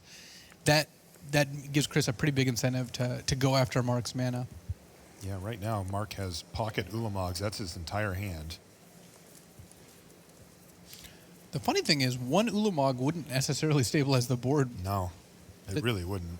The horde of zombies is doing a pretty good job of going wide. 15. Down to 15 goes Chris Fennell because he's going to activate, well, one of his Crypt Breakers by tapping 3 Crypt Breakers to draw a card. Trigger. Uh-oh. And then trigger from the zombie. Oh, no. So trigger this. So you Oh, lose yeah. 2. So you're at 17, I'm at 19. That's a lot of triggers, Luis. It is. Play a zombie, get a zombie. He somehow doesn't have any in his graveyard yet.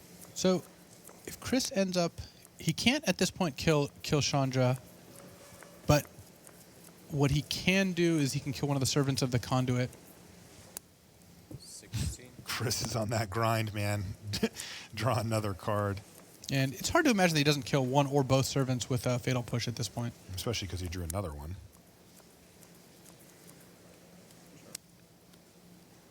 All right, and he's going to go ahead and go for both and then offer a trade. Zombie is going to attack Chandra. She's just going to take it, drop down to 4 loyalty, and pass the turn back. But that was a big turn for Chris Fennell. He significantly bolstered his board. That was a big draw for Mark here. What did Mark hit, a Marvel? Another Aetherworks Marvel. Ooh, he's already got 7 energy, too. Uh-oh. Well, what can he even hit, though? Like you mentioned it, Ulamog doesn't really get him out of this fully, does it? Well, between Chandra's -3 and Ulamog, he actually could be in a position to stabilize the board here. Now he's going to pass a turn. He's not going to activate the Marvel on his turn. This could possibly dissuade an attack from Fennell or punish him for one. Chris on all lands in hand, but can draw at least 2 cards off Crypt Breaker, though that taps down most of his squad. Yeah, Chris has been content to play the attrition game here. Just drawing cards, building out his board. Cards. I have 2. They're both the same one.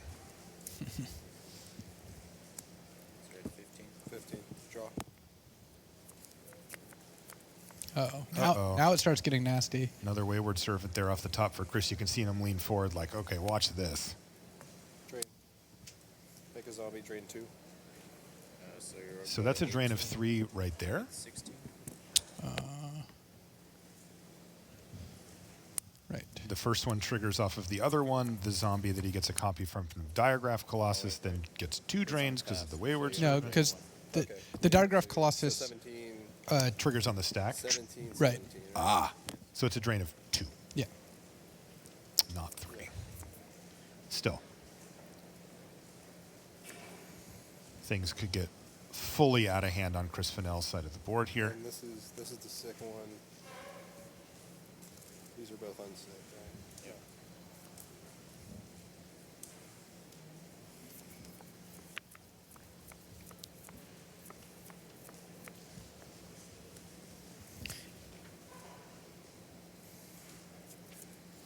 And even if Mark misses on Ulamog, Marvel could hit something like Whirler Virtuoso or another Rogue Refiner and have pretty decent blocks. Shielded Ether Thief's actually kind of an interesting one too. So Chris may wait another turn before attacking here, but at some point he does want to start attacking because Mark is threatening to get a Marvel spin. May take multiple Marvel spins at this point, but Mark could also just do that. Mark's also not using Zombie in these 2. Sure. Draw. using Marvel to stop these Wayward Servants. He's just content just to wait. Like he could use Marvel, try to hit Ulamog, and then hopefully hit something that'll exile like the 2 Wayward Servants or exile a Colossus and a Wayward Servant. He's just letting Chris run his whole turn though. Yeah, it's become more clear that Chris's line of attacking isn't really the primary goal here this turn. He's content to just build. Does Chris have anything to fear as far as sweepers are being punished for overextending in game one? Just nothing, right? He might not know it, but the answer is that he does have nothing to fear game one. Yeah. But he is certainly assuming that based on his play, right? I mean, look at that board state he's built out. He's just going nuts. He's got 10 zombies on the battlefield right now. All right, here we go. Let's see if Aetherworks Marvel can find a ray of hope here for Mark. Does Tireless Tracker count? No. No, really does not. Usually you would think, yeah, that's a pretty good one to hit here. Not in this spot. This thing looks terrible.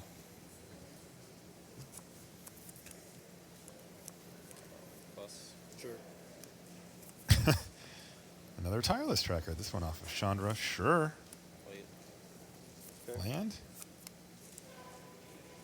Nope, that's a Whirler Virtuoso instead. 4. He's back up to 4 energy. Kind of interesting. So Chris has 10 zombies in play. Yep. If he can... Oh, and Is that Liliana's Mastery? So Liliana's Mastery plays it, gets 2 zombies, drains for 4. Yep. And then 4 zombies get blocked, 6 zombies get through, and that should be enough to for lethal here. Are you familiar with the term no math alpha? I hadn't heard it, but I understand what it means. Yeah.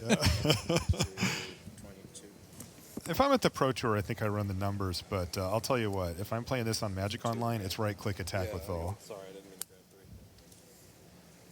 3. Extra zombie along for the ride there. No, and not particularly necessary at this point, though. Like I said, if I'm at the PT, just like Chris, I'm going to count it out. 11. But Liliana's Mastery, really exactly the type of card that Chris wanted to see at this point in the game to just get the thing over. If he can't actually kill Mark from this position, then he may divert some of the zombies over to Chandra. It looks like it's 1 above lethal. Let's do this. And if he's... I don't believe, yeah. Did I play? Yes, you did. Did I play land? Okay. He had already played a land, but it's still 1 above lethal here, it looks like, because each crit breaker is a 2/2. Those 3 get through. And... he just needs any 2 others to get through. And 2 zombie tokens get through, and that does 12. That's 12. I think Mark had done the math already. Just wanted to see if Chris would do it, and he did. So an impressive showing there from Chris Fennell. He bided his time. He was patient. He drew a bunch of extra cards, built out his board, and then once he had the full lethal attack, he went in for it, and that was that. We'll be back in just a few moments with more Magic action here from Pro Tour Amonkhet. Always know the right play to make? Show off your skills at a local preliminary Pro Tour qualifier. With over 500 game stores worldwide running PPTQs, find an event near you at magic.wizards.com/PPTQ.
And welcome back to the feature match area here in Nashville. Marshall Sutcliffe in the booth with Luis Scott Vargas.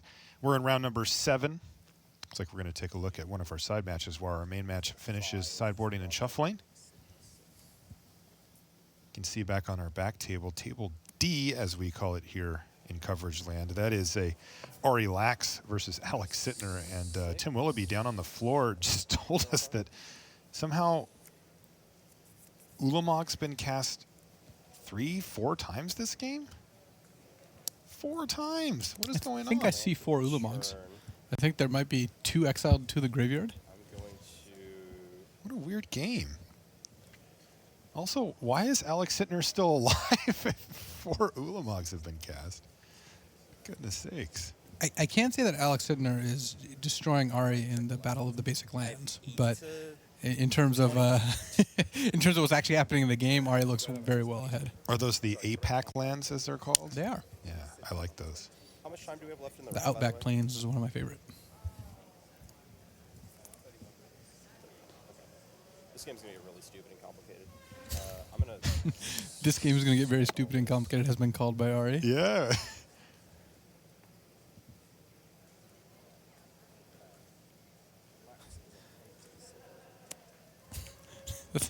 This is renewal getting to the point where if Ari had more Ulamogs, he could easily cast them. Yes.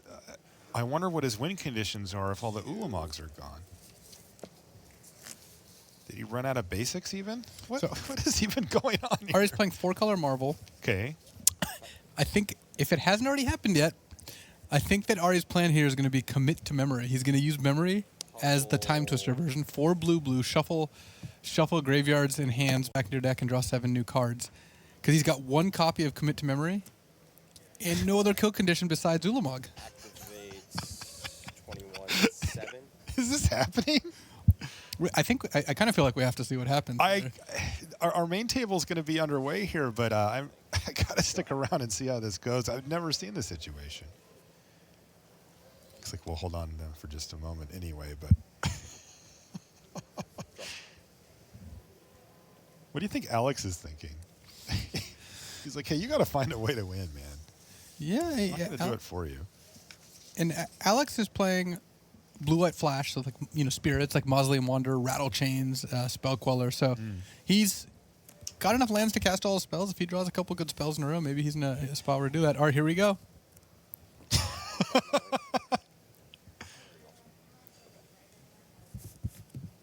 So memory has been cast. So again, both players are shuffling their graveyards and hands into their library, drawing 7 new cards. Memory then gets exiled. So he's shuffling in 2 of his 4 Ulamogs since 2 of them were exiled already anyway. Ari has to make sure that he doesn't get all his Ulamogs Declaration in Stone, because he just shuffled Declaration in Stone back into Alex Sittner's deck. And Alex has 2 copies of Declaration. For the 2 Ulamogs left that Ari has, Ari doesn't have a way to counter or stop Declaration in Stone. He's not going to be able to Ulamog all of Alex's lands now that Alex has drawn 7 new cards. I saw it and I just didn't quite. So 7s. Alex could deck Ari by killing all of Ari's win conditions. Literally, the only way Ari has to deal damage is Ulamog. 4 copies. 2 are already exiled.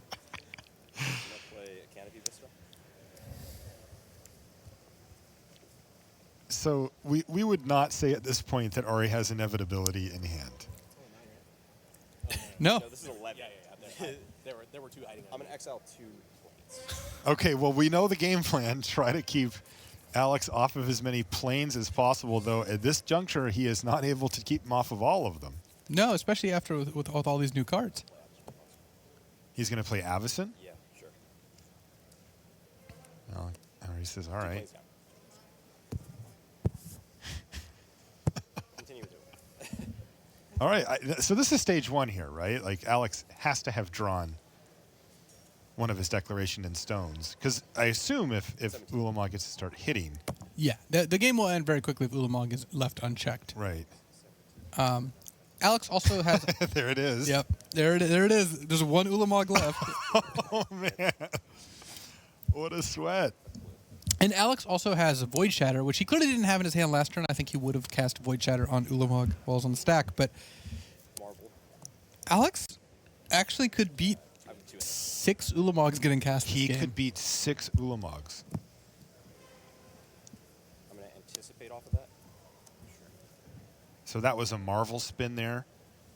Netting an anticipate. I get the feeling. Oh, There's that was Ulamog in hand. Okay, Alex does not have very many turns to draw a Declaration in Stone. This game could be over quite quickly. Does he need to draw a Plains and a Declaration in Stone? Assuming he has a Plains in hand, which he does. Ooh, all right. Ari, show me Ulamog number 6 this game. This is game 1, by the way. Oh, yeah. Some mess of mana. I'm going to exile your 2 points. And then yeah, there's a you're Plains gonna in hand. Cross your fingers. Plains in hand. No Declaration in Stone in hand, though.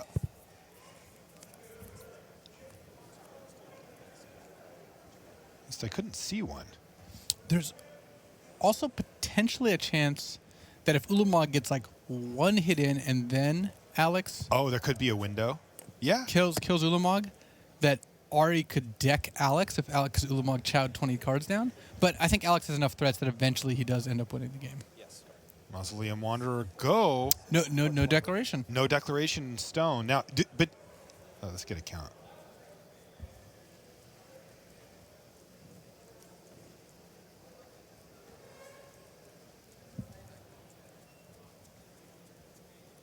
Wow, I think it's just below 40. 37, yeah. So he does get a chance. He does have to hit twice here, no matter what. Oh, Alex Sittner also has a cast out in his deck. Ah, wow, another out. My goodness. And Ari does not have a way to remove that. I'll pay. This is M7. I'll pay 1. It's done there. Also, this is a 3 then. I will bet. yeah, Alex has close to racing with Avacyn, but not quite there. And here's another Anticipate from Lax, though. He's down to just 1 mana. Avacyn is going to flip next turn because of that Mausoleum Wanderer getting sacrificed. So I do see an Ether Meltdown, though, in this Anticipate pile, so that could certainly make Avacyn a much less potent threat. But the real question here is, can Alex Sittner find a Declaration in Stone before it's too late, right? He can take a hit. I go to 10. His library can take a hit. His life total can take a hit. Or 20. Let's see how many Declarations in Stone get exiled here, right? You have your thinking face on, Luis. What are you thinking about? Ari was moving pretty fast. I wasn't sure if he actually... Avacyn flipped. I don't know if Ari drew for his turn before he attacked, but I'm sure the players are fine with that, I suppose, or figured it out. Didn't get a chance to see if there were Declarations in Stone in the exile pile. 4 cards. Looks like people are saying that Ari may have actually missed that, so...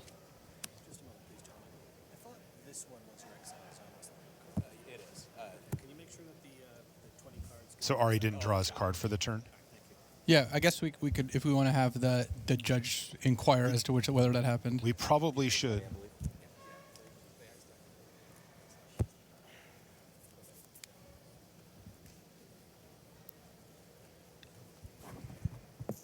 I will. I'm at 10. It's funny because we'll let the judge know just so that they can inquire to make sure, because it's Tune, fail to find, go to 600. right. It's funny because like there's so much going on. It's not that I am paying attention to whether each player draws or not. It's that drawing for your turn is such a core part of Magic. It just felt like something was off when Avacyn flipped and already immediately attacked. Like, you know, my like spider sense went off of like, Yeah, I that's could the tell. best. That's the best part of your turn. Yeah. You're looking over and I'm like, How do you forget that? He's just looking at it like, how do you not draw a card? Yeah. So the judges here on site also do monitor the stream itself. No clue. No clue whatsoever. I'll take an extra card. Have they confirmed that from like video? It's usually difficult to do. I but- believe. No, if I forgot to draw, I'll take an extra card. Okay. Yeah. Well, it is an interesting spot. I do know that there were 2 cards on the bottom of my lap. Well, maybe they couldn't count how many cards are on what turn it is. It was. Just run a count on permanents. I'm saying, but like, should I? That works on like turn 4. That doesn't work on turn Post memory. 56. Yeah.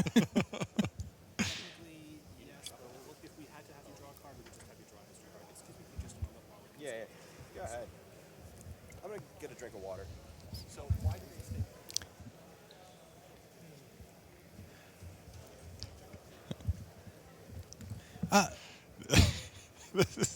I suppose, given that they're going pretty deep, we could maybe go back to it.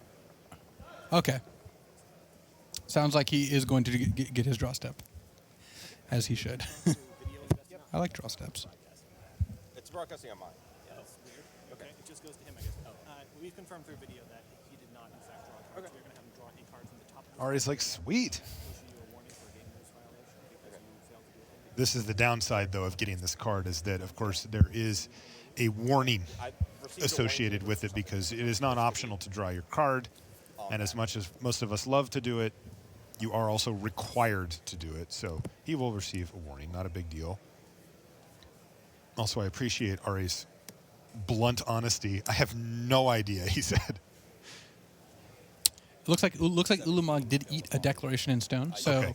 we're down to a cast out, from what I can tell. And he doesn't have it in his hand that we saw, right? I did not glance it, and he needs a 4th untapped land. I believe he does have that. Yeah, he's got a plains in his hand still. They really stand out. The artwork on there. All right. Glimmer of Genius.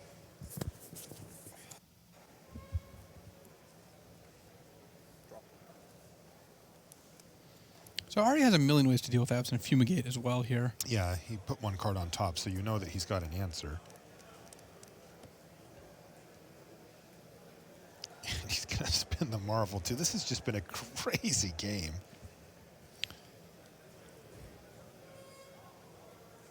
Harness Lightning at the end of the day. It's going to cost me down to 1 energy. Just down to 1 energy for Lax, but he has now got Alex Sittner on 3 lands and no threats, and he has Ulamog. Cards in hand. Good old number 6. I believe I played a land this turn. But I'm not going to. Well, maybe they should count their land drops. All right. Okay. I was like trying to set. All that right, up. all right. Does it? Alex Sittner does not have the answer. Ari Lax wins game 1 of that match. Let's go back to our main match. But, oh boy, that one could be up against it. But let's get back to business here on Chris Fennell versus Mark Tobiasz as they get underway here in their second game. Chris Fennell really just kind of ground Mark into dust there with the attrition plan of just drawing extra cards per turn and building out his board. Chris actually a kind of interesting hand, game 2, speaking of attrition. No threats, but Transgress the Mind, double Anguished Unmaking. Okay, clear the way. Here's Transgress the Mind right now. Yeah, I see that. You got a lot of things for me to take. Suppose you want to take this one. You have 1 total energy, huh? Looks like they've about 12 extra minutes added onto their clock from us having them wait. Mark was kind of urging Chris to take Ulamog, though it doesn't look like that's worked out. Magma Spray is a good card to have in your opening hand against zombies, though Mark's hand doesn't actually do a whole lot. He doesn't even have a 3rd land. No. He also has removal for Chris's first 2 threats, but Chris just has a handful of answers, so both players might just kind of be sitting there for a while.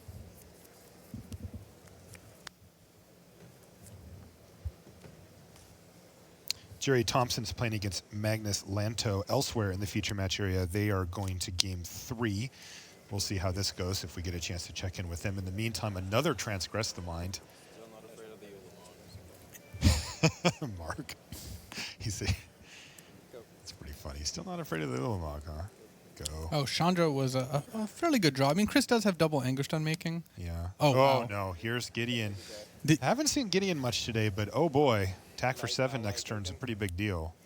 Yeah, and Gideon is one of the best possible draws in Chris's deck. He's facing down 2 removal spells, and just play Gideon and Gideon doesn't care about removal. That's just how Gideon works. That's right. Well, this could buy Mark a little bit of time here. It's a Whirler Virtuoso. You can pay 3 energy to make a 1/1 Flying Thopter. And it comes with 3 energy and enters the battlefield. So, okay. Can block a bit. Might want to save that energy for the Aetherworks Marvel, perhaps. Diregraph Colossus, and geez, a trigger. They do that quite often, right? They play it and another card in the same turn. Yeah, trying to time it so you can go Colossus, immediately put a zombie on the stack, because it's when you cast a zombie spell, so there's no way for your opponent to stop you from getting that 2/2 unless they're disallowing your Diregraph Colossus trigger, but I'm suspecting that it's not a very common play. That's not the usual.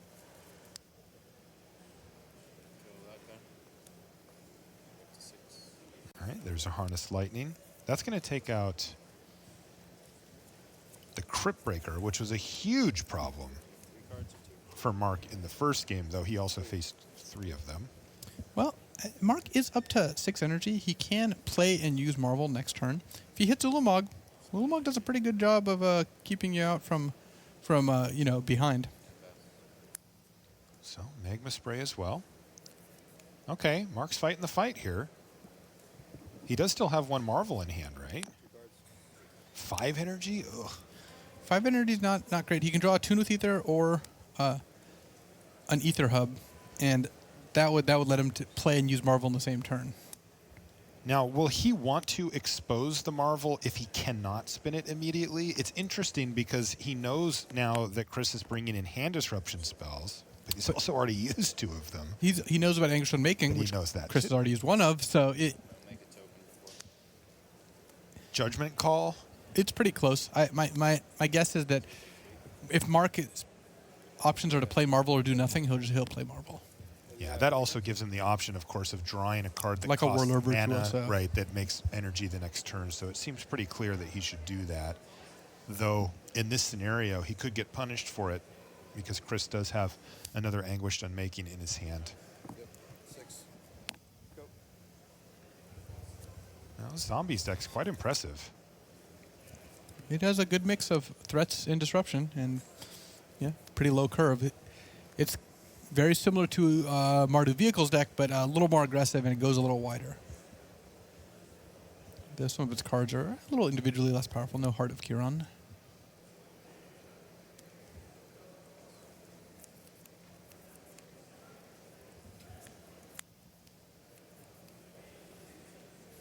Why Anguish on making Aetherworks Marvel when you could just Anguish on making a Thopter token?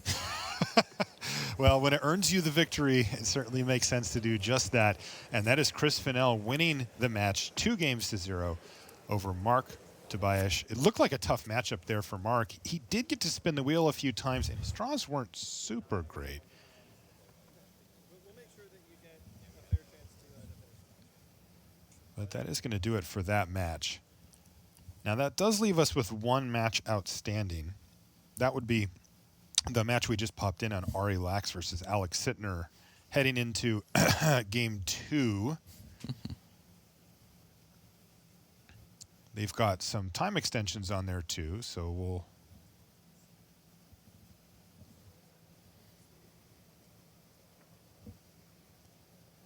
we're getting some updates as well from Tim on the floor that they had a couple of extensions due to time, so they've actually got quite a bit of extra time attached. And also, Ari has received 2 warnings. The one we saw on camera for not drawing a card, but also the turn he played Memory, he had accidentally played a second land, and that's another GRV warning, game rule violation they call it.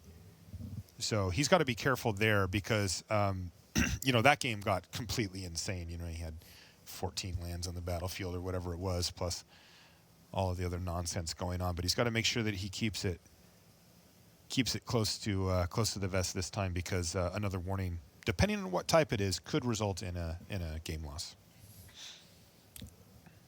Is it more difficult to keep it close to the vest if you're not actually wearing a vest? Well, I don't really know the answer to that. Sure, I'm glad you are here to ask questions, by the way. We've got a really cool view here. Our booth is actually facing like I'm looking at the trophy you guys are looking at on the screen, and I can also just see it in real life across from where we're at, which is kind of cool. And on top of it, we get just the funny, like you can see here, the players walking by. A minute ago, we had Paul Cheon walking one direction, holding a camera out in front while he was doing a chlog. That's his videos that he does when he's playing. It's a weird name, but yeah, I guess that I don't understand it much, but it is a fun video log. Yeah, and then as he's walking one way, talking to his camera, he's coming over to the booth. We saw Owen Turtenwald walking the other way, who I'm assuming didn't have very good luck his round because he was stomping his feet and and yelling at something. And you just get a lot of characters, you know. Most of my favorite people are Magic players. Let's just put it that way. And most of your favorite Magic players are people. Well. But not all of them. All right. Looks like Ari has returned.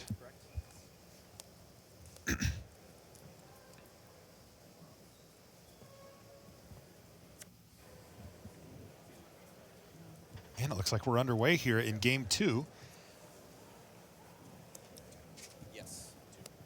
And let's see what Alex has to kick things off. Well, a nice little start. Looks like a Rattle Chains and a Mausoleum Wanderer. Plus an energy. What does Ari have besides an energy? Go up to 4 energy. Okay, he's up to 4 energy already thanks to the Woodweaver's Puzzle Knot. Go. And he's just going to pass the turn back to Alex. Selfless Spirit, yeah. White Blue Spirits. Just getting in there. Nice curve. And that looked like an Attune with Ether off the top from Ari Lax. I think he's just going to cast it. I'm going to cast Attune with Ether. He agrees with your assessment. He certainly did. I'm going to put this back in my pocket. Sure. And play the mountain. You have 3 cards in the hand, correct? Ari, another player who favors the narration style of gameplay. Yeah, you guys had a chance to cover Travis Wu earlier. He's also very verbal when he plays. He kind of works through the plays out loud.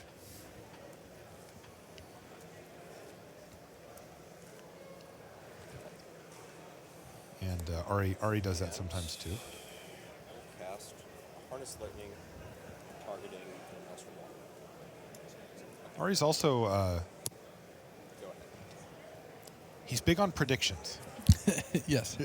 when you start tapping mana, he tries to guess what it is you have, and he's usually pretty good at it too. Yeah, there's an Aetherworks Marvel. Does he have a land? It does not look like he does. Uh-oh. And Alex Sittner also has a Spellqueller in hand, ready to snipe Aetherworks Marvel. Okay, so he says pass, and then he said hold on. So we're either in Alex's draw step or upkeep. I'm going to assume upkeep. Upkeep makes the most sense. If you play something and Alex counters it, he's tapped mana on his main phase and then doesn't get to untap. And he's going to cast Kozilek's Return. 5. And Alex says, well, how many cards do you have in your hand? And Ari says, I've got 5. And Ari did miss a land drop, yeah. And has 6 energy. Those are both warning signs. You're like, well, if Ari draws out an untapped land, he gets to play and use an Aetherworks Marvel. So Alex is just going to go ahead and cast a Spell Queller here to keep his clock and board state intact. All right. Just can't attack with it. He did. He drew a forest off the top there. Now, you see he snaps that down with authority. Is there anything that he needs to worry about as far as just running out the Marvel here? It comes to mind. No, the question is, do you use it right now or do you wait? And I think there's just no real reason to wait. You're going to use it when Alex attacks. You might as well use it while he's tapped out. Did you hear Ari? Determined to not get a game loss. Oh, no. Anticipate the gate and 4 lands. He'll be happy to not have those sitting on top of his library, but oh boy. Yeah, that was not marvelous. No. Yeah, this is not the kind of thing he wanted to see at all. On the other hand, Ari takes 6, falls to 3. If he has another untapped land, he can play the Woodweaver's Puzzle Knot that he just drew, sacrifice the previous Woodweaver's Puzzle Knot, and get another Marvel spin.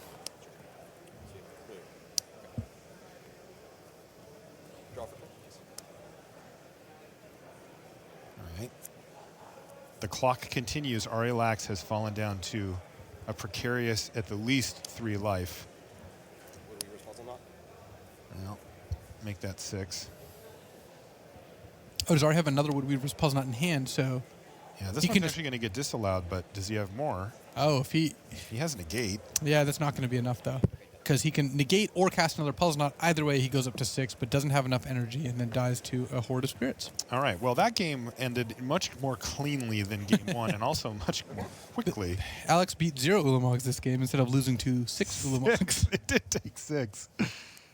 I mean, I know Ari won that game, but didn't Alex win that game? Like, he survived 5 Ulamogs somehow? It felt like he won the moral victory, but yeah, at the end of the day, the match slips don't count moral victories, do they do not. I was going to say if they did, then I would have had more wins, but I actually don't know if that's true. I've stolen some games here and there. Oh, man. I've seen it.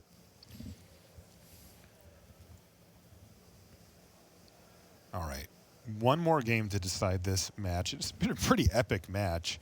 We're in round 7. We've got one more round of Standard to bring you today here from Nashville. We do hope you'll stick around for that. We'll come back tomorrow and bring you 3 rounds of booster draft after we bring you the booster draft itself, and then we'll move on to Standard before we cut to our top 8. And then, of course, Sunday. Definitely don't want to miss that top 8 Sunday. We're back to the normal bracket. We'll be playing. We get Sundays on top 8? Or is that like a new thing? That actually sounds really good. Yeah. I'm really mad at you for planting that. If you told the players that if they made top 8, they'd get a Sunday, I think the players would have extra incentive. Well, to make top 8. they would, but they don't need much more. Time has been called on the main floor. That's why you see so many players kind of milling around. This is likely the last match. It's one of the last matches going in the tournament. Except for Ben Rubin, who, if you've ever watched Ben play, is a very deliberate player. He's methodical. And he's still battling it out, actually, with Patrick Chapin. All right. I can read those lips. He said, I'll keep. And it looks like Ari has as well. So we're underway in game number 3. Attune with Ether, and of course, Ari gets to be on the play here. Attune, a great start. Wow, this is bold though. Attuning off of an Ether hub indicates that you don't have any other green sources, and not getting a green source, getting a mountain instead. So okay, Ari does have 2 energy left from Attune, so he's going to have ways to get green later. But that is generally when you attune off Ether hub, the first thing you get is forest. He's leaning on that hub. Yes. Okay.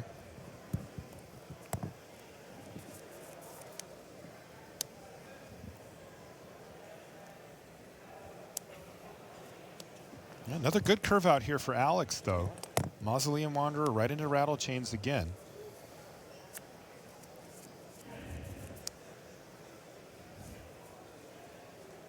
Parts.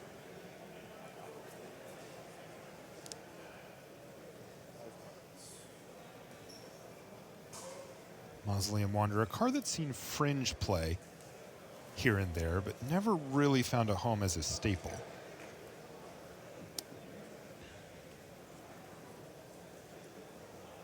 This is getting cast empathy on targets. So Harness Lightning for Ari Lax. And he says, I'm going to cast this. I don't know what I want to target with it yet, but he's decided that the Rattle Change is the appropriate target. And Ari does have the 4th land in the Marvel, so he's got to decide whether he wants to play into Spell Queller or not next turn. Because Spell Queller is one of the best cards against Marvel. Oh! He does not have to make that decision now, Luis. He doesn't, but he has to be suspicious of negate. Absolutely. Which, by the way, Alex has. But, you know, part of the way this Marvel deck works is that sometimes you just have to run out your Marvel. Ari's maybe not that close to having a backup, so. Oh, Dynavolt Tower. And what this is from Ari Lax. He says, look, if you let me keep this, I'm probably fine with that. And if you don't, I'm going to just slam.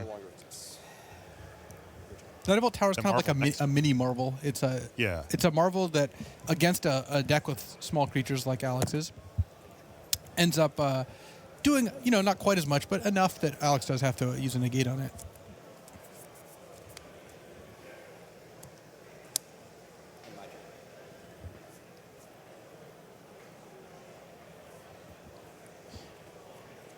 Though when Alex is on no land to play last turn, he didn't play a land, and no plays on his main phase, Ari, I think, is just way too suspicious to play Marvel, though. The fact that Alex's deck operates at instant speed does make it a little harder to take advantage of that. The other question I have, from Ari's perspective is it getting better? Is the negate going away? Ari has negate in his deck. Unfortunately for Ari, negate doesn't stop Spellqueller, so... Right. Glimmer. Ari does have Glimmer, though. Glimmer does give him, a glimmer of hope, because it lets him dig to more copies of Marvel or more relevant spells, Kozilek's Return, what have you, and that's going to force Alex to do something. Bottom, top. Draw.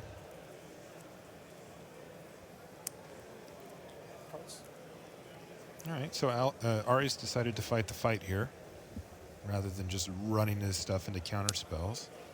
He is at 14 and taking some amount of damage. I'm going to target Ravagins.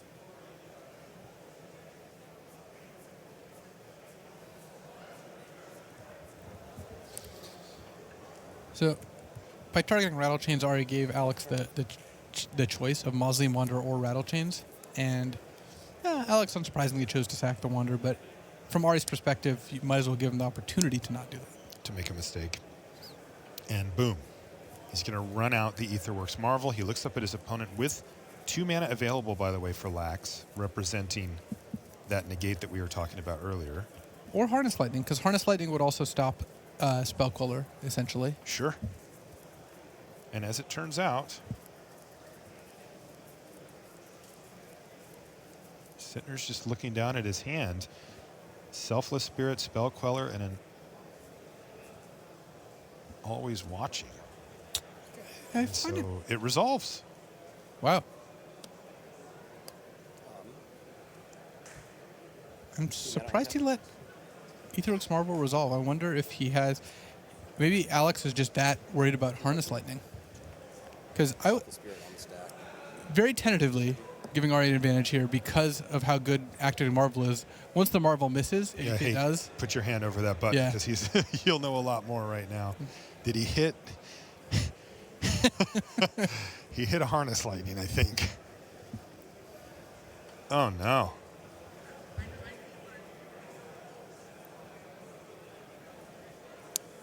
Okay, so we know that that's not what Ari had in mind when he played the Marvel. How bad is that, though? Is he still okay? So I go up to 4. I think Alex is slightly better for Alex here, though. That was, by the way, with Selfless Spirit on the stack. Correct. Though the fact that Ari is still at 14 is a big deal, though Alex just drew a disallow. So that is going to let Alex disallow the Marvel activation, which wastes 6 of Ari's energy. And that's just a lot of time to keep hitting. Though Ari's going to get a spin every turn. He gets a spin right now by sacking Woody Weaver's Puzzle Knot or playing a new one. He gets to sack Puzzle Knot next turn and play and get another spin. Each Puzzle Knot he sacrifices also gives him 4 energy now because his Puzzle Knot dying triggers the Marvel itself. But Disallow can take up one of Ari's spins here, and knowing about Disallow, you have incentive to pass and not use Marvel right now. And it's very suspicious if Alex chooses not to sacrifice the clue here.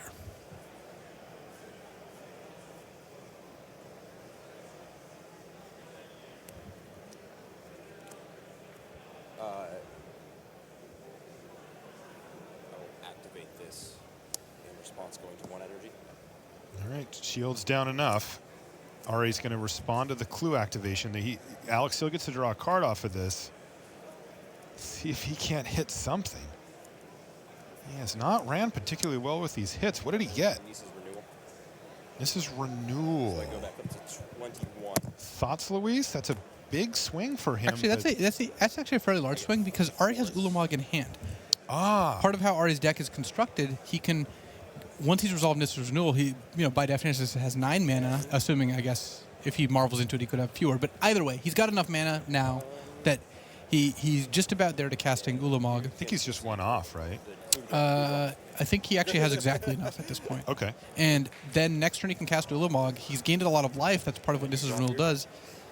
Alex does have Disallow, so he can disallow Ulamog's trigger, but Alex's board presence is not so robust that he is going to kill Ari all that soon. And without pressuring Ari enough, Ari's going to still get to keep spinning the Marvel and sacking these Woodweaver's Puzzle Knots. End of turn, I'm going to crack a Puzzle Knot, go to 2 energy and then 5, down to 20.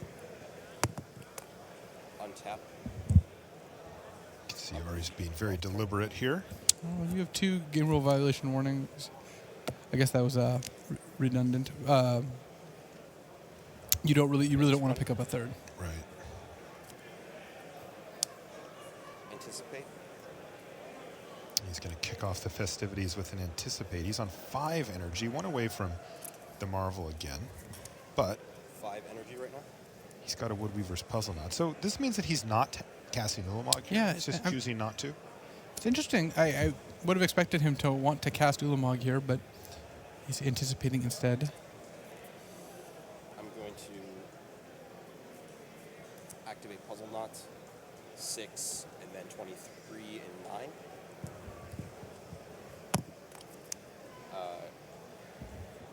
Pass. Upkeep. All right, now we've got an upkeep activation here. Yeah, continue. 19. Looks like Ari ended up declining Yeah, the upkeep he spell. wanted to reserve the possibility, but decided, who needs I'm it? gonna go to 3 energy and activate. And here we go. And Disallow Alex stops him and says, hey, before you start revealing cards or looking at cards, let's disallow that. Remember, it can counter that ability as well. But that was a decisive scoop of land. every time he does that, I think he's conceding somehow.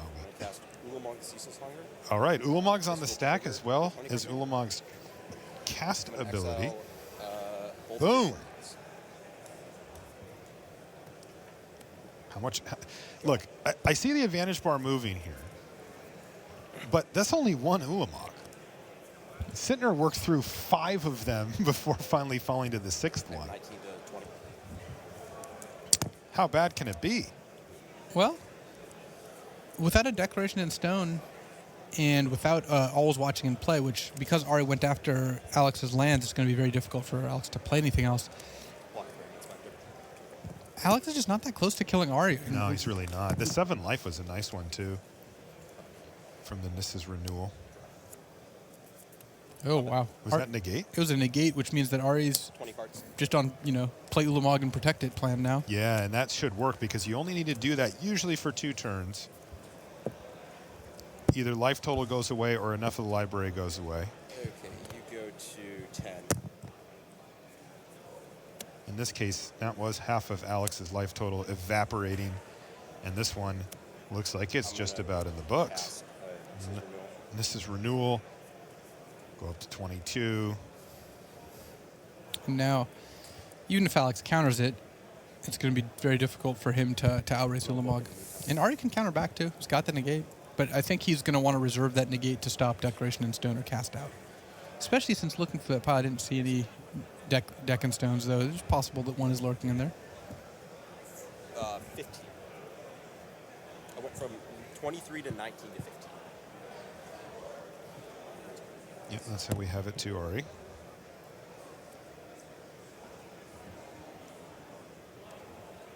Alex is scrapping here, trying to hang on for dear life.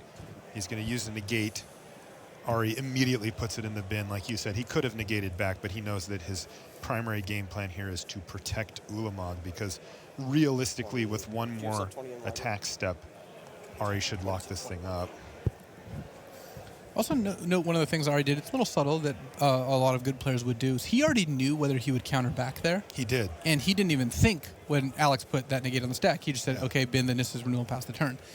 I think a tell a lot of players would have given is like, oh, well, actually, should I negate that? But Ari had already thought about that. He knew he was not going to. He didn't reveal any information. He just put his spell in the graveyard. All right, now kind of interesting. You heard the judge voice over the speaker there. They're in turns. This is turn 0. I don't anticipate it mattering, but they will now play turns back and forth until we get to 5. And yes, Alexander says, I do not have a way to win. And Ari Lax. Great games. I would hope so. Good games. I am blown away that I had to play this matchup twice, and then I came away. That was a good reaction there from Ari Lax. I knew he'd give you something. You see, he looked a little frazzled. Oh, yeah. Even though he won that match, it took a while. It was complicated. There were some missteps along the way. It was like 6, 7, 8 Ulamogs over the course of the match, 6 in game 1. Including 6 in one game. Great stuff from the feature match area. That is going to do it for this round. We'll be back with more after these messages.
Hello, welcome back to The Desk. We're at the end of round 7 and it will not be long before round 8 because that match between Ari Lax and Alex Sitner, that really went the distance, didn't it? Now, inevitably, as you look through the standings each round, you recognise the Hall of Famers, the Platinum Pros, the Golds, the players in the team series. And as you see players you don't recognise, you think, well, you know, they're 4-1, 5-1, probably going to start losing eventually.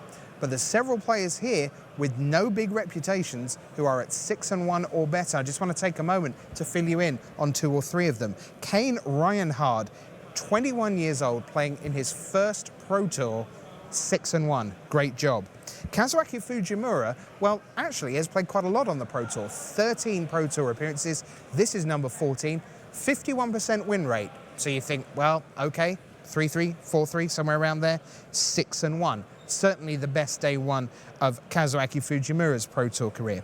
And then Evert Moughon, who Moughon, played 4 Grand Prix, never played a Pro Tour, but his results from those 4 GPs averaging around about 73% win rate. That is on pace, now again, very small sample size, but that is on pace for one of the best records of all time.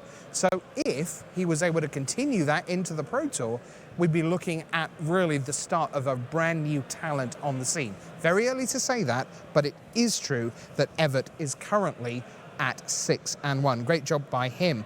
The Chinese player Haoyan Mu is 6-1, and then some of the more familiar names. Martin Muller of Denmark is there. Shota Yasuoka, Hall of Famer, of course. Gerard Fabiano making the best of his silver invite. Was 5-0, now 6-1, has his first defeat. Chris Fennell is up to 7-0. Magnus Lanto, 6-1. Mike Majors from Team Genesis. Genesis doing a great job here on day one. He's 6-1. LST, Li Shi Chan, is 6-1 as well. So is Brad Nelson. All his family are here this weekend, and he is really delivering a bit of a show for them. One of the best win percentages in Standard. It's no surprise that Nelson is near the top of the standings. Also, Martin Quiroga of Argentina is right there, so great job by him. Chris Calcano, plenty of Grand Prix success, but hasn't quite made the bridge from sort of gold to platinum. What a difference a top 8 here it would make for the grinder, the calculator, Chris Calcano. And then Jacob Wilson and Josh Cho are also 6-1. We've got another 6-1 player down on the floor, someone I don't think you'll know much about, but you will in a minute. Here's BDM. Yeah, no surprise if you don't know Derek Peit's name just yet. This is his first Pro Tour, although you might know him by another name if you follow the standard trophies on Magic Online. Derek, what's your name on Magic Online? I'm Misplaced Ginger. And 27 trophies the last standard league season? It's 27 or 28. I lost count at the end. And what were you grinding away with there? It was mostly 4-color Saheeli, probably a little bit of Jeskai Saheeli, but a lot of 4-color Saheeli. Now we've coming up on 10 years since Josh Utter-Layton, who was known first as Raptor on Magic Online, burst onto the scene. How long have you been trying to get from being a successful Magic Online player to getting on the Pro Tour? 10 years, like at least 8. I've been playing Magic Online since I started playing because we didn't have a local store. And it was just easier for me to play Magic Online all the time and grind the PTQs and the pre-TQs sort of thing, the mocks and everything. So yeah. How have you been able to adjust to playing at this level of competition for the first time as 6-1? I've watched you a couple times. You've been remarkably calm throughout. Yeah, I just got to find my zone. When I play at home, I sort of like watch other videos, music sort of thing, just like relax. I try to have to like get that mental energy to make sure that I can focus when I'm sitting in person, or else I don't do so well and I do make some misplays. Today I've been pretty lucky and found my zone pretty early, so yeah. Judges frown on you watching videos when you're playing in a live Magic tournament, so you found other ways to get that zone.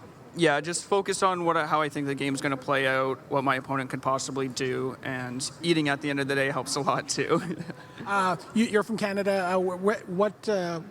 Huge number of players, it seems like, from Canada at this event. Who are you here with? I'm here with Rob Lombardi, Sammy T, and Tyler Nightingale, Daniel Fournier, just to name a few of the Canadian players. And a handful of players who are also playing in their first Pro Tour this weekend. Yeah, Tyler Nightingale's in his first Pro Tour, and yeah, I roomed with him, so we've been talking about like, oh, first Pro Tour, so excited sort of thing. Yeah, it's a lot of fun. All right, well, you got one more round to go. You're definitely going to be playing on day 2 in your first Pro Tour. You're going to be in great shape no matter what happens this round. Congratulations, a great start to your Pro Tour career. Thank you very much. Yeah, great job there. It's time for a deck tech. We're going to squeeze it in before the round. Here comes Ian Duke with Craig Wescoe.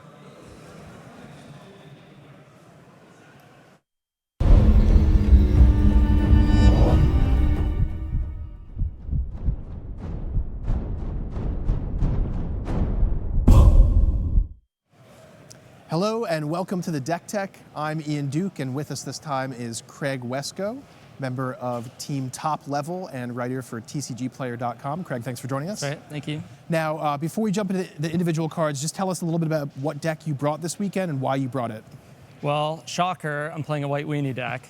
It's this time with red, so I'm playing Boros for a few sweet humans that you don't get with mono white, and the mana base is pretty good, so it's Boros humans. Sounds good, enough said. Let's jump right in, see what we got here. So it's just starting off with kind of a suite of creatures here, a bunch of creatures from Amonkhet actually, which is pretty cool to see. So yeah, walk us through each of these and what role it plays in the deck. Yeah, so basically I want to play a turn 1 drop. I have the, this guy is really good. I don't have a lot of red sources. I have 9 red sources for turn 1. But if I can get this guy turn 1, he's kind of the main thing I want to do. And then this guy on turn 2 is super good because I can haste him and attack for 4 lifelink. Or with Always Watching, it's just 5 damage. Exert doesn't matter. So that's kind of the big thing with that guy. That sounds awesome. This one is just like the best 2-drop that you can get that I'm not already playing because it can make all my other guys bigger. And when we get to a 3-drop, there's a 3-drop that works really well with this because giving all your guys +1/+0 is particularly important with another red card I'm playing. Aha, we'll see that in a second here. But 1 copy of Hazoret the Fervent, is this just kind of like a one-off curve topper type deal? Yeah, I have 1 Gideon and one God kind of split. Mm-hmm. And the person who I got the deck from is Big Boss 5150. He 5-0'd a league with it on Magic Online. Mm-hmm. And I split 1 and 1 because the legend rule sometimes comes up and I have both of them in hand. But it's just a really fast haste creature, and my hand's usually empty by that point anyway. Yeah, I was going to ask how often you're able to attack with it on turn 4 when you play it, and it sounds like a decent amount of the time, which is pretty sweet. Cool, so let's check out the next set of creatures here. These are some more familiar favorites here from the Shadows over Innistrad block. Yeah, so I mean, Thalia's Lieutenant, that's the main reason to be playing all humans. That's the human payoff. And Thalia is just really good right now. People are on Etherworks Marvel, so the Marvel enters tapped, and so they can't Marvel that turn. And then a lot of times they're just dead before they even get to untap and activate their Marvel.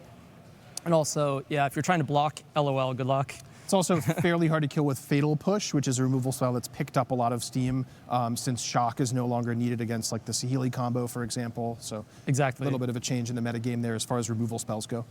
Thraben Inspector because it's the best card in Standard and should be in every deck. Gossip Monger is the other 1-drop I went with. So if I play a turn 1 Gossip Monger, then I can transform it on turn 2, and then on turn 3, I can sort of start going to town and attacking. But also if I have Always Watching, then I can attack with all my creatures and then threaten to transform him the turn that he's also attacking. So that's kind of a little interaction with Always Watching that's really cool. And now this one is the other payoff. So it makes human tokens when it attacks. And so it pumps the Thalia's Lieutenant, and Thalia's Lieutenant pumps all of these humans. So there's an interaction there. And if I can go turn 1, the Inciter, turn 2, Thalia's Lieutenant, attack for 2 with the Inciter. And then turn 3, I play this guy. So then Lieutenant becomes a 2/2 from this guy resolving. And then I give him haste from the Inciter, and then attack with him, making 2 tokens, making Thalia's Lieutenant into a 4/4. So then I'm attacking with a 4/4, a 2/3, a 1/1, and a 1/1. That sounds awesome. Yeah, it's pretty awesome. Talk about a sweet draw. And that, I imagine, has to be one of the major reasons for adding red to the deck, right? Yeah, it is. Very cool. Taking a look at what's up next here, of course, Always Watching, a card you've mentioned a couple times already. Yep. Sounds like a cornerstone to the deck, a lot of interesting synergies there. Yeah, it means once I'm attacking, you have to block, because there's no attack back and race, because all my guys can play defense and block anyway. So it just forces the opponent into a situation where they're like, okay, you're the aggressor, I have to do something about that. And usually that means they just can't. You know, like our guys are bigger than yours, you have to like double block to trade with a Thraben Inspector, and just like, yeah, this card's the main reason to play the deck. Extra point of toughness puts you out of range of random Magma Spray or Sweepers sometimes. Walking Ballista as well. Yeah, that makes a huge difference for sure. Okay, let's take a look at next here. We got a couple other miscellaneous cards rounding things out here. Nice removal spell and Declaration in Stone card we haven't seen a lot of recently, but still an excellent card for sure. Yeah, I don't want to play a lot of removal spells in this deck because I'm really dependent on being the aggressor. So tempo is very important, so I just need to clear out like 1 blocker.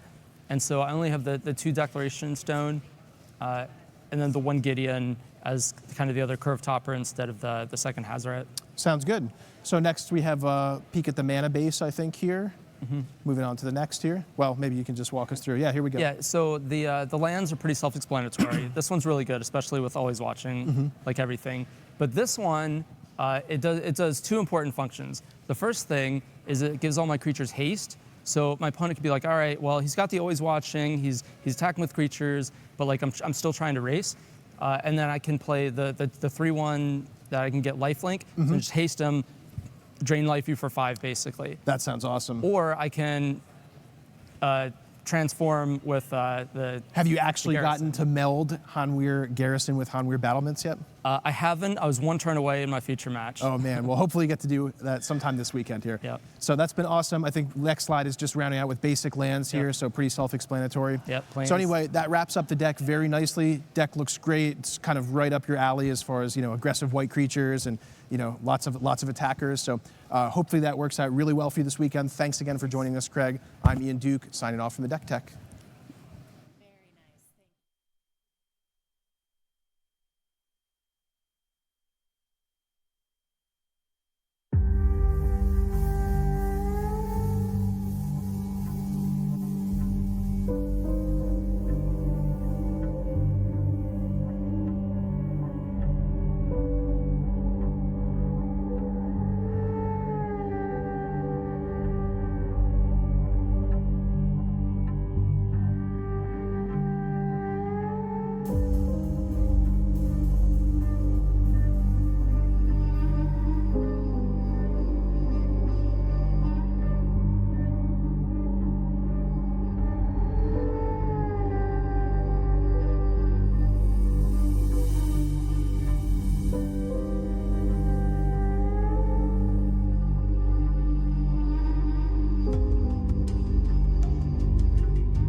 Hello there, welcome back to the booth here at Pro Tour Amonkhet. That is Luis Scott Vargas. I'm Marshall Sutcliffe, and we have reached the final round of action. We have 2 players who are sitting on 7-0, looking to be completely undefeated on day 1 here from Nashville. We've got Pierre Dageon. He's on green-black energy. He's playing for Team Opportunity. Green-black energy, I want to see what that thing does. On the other side of the table, Teamer Aetherworks Marvel in the hand of Oliver Ox from Australia. The players are ready. Let's see who's going to go undefeated here on day 1.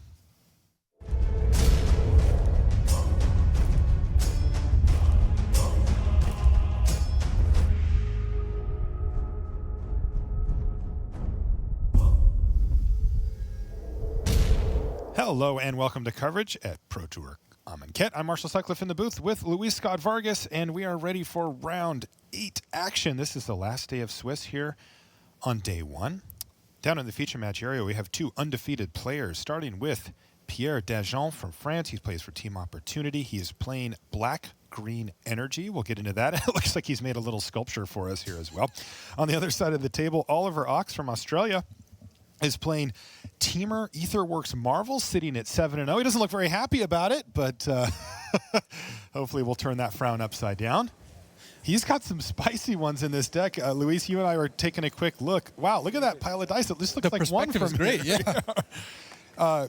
You pointed out a card in the main deck here for Oliver that I was, whoa, he's got 3 Bounty of the Luxa in his main deck. That is sweet. Yeah, the bounty is rich and luxurious. When you cast it next turn, you draw an extra card. The turn after that, you get 3 mana and rinse and repeat. What this card does is it draws you extra cards, so it gets you to whatever it is you're looking for, whatever it is you're missing. And that extra mana means casting Ulamog, casting Worldbreaker. These are very real things.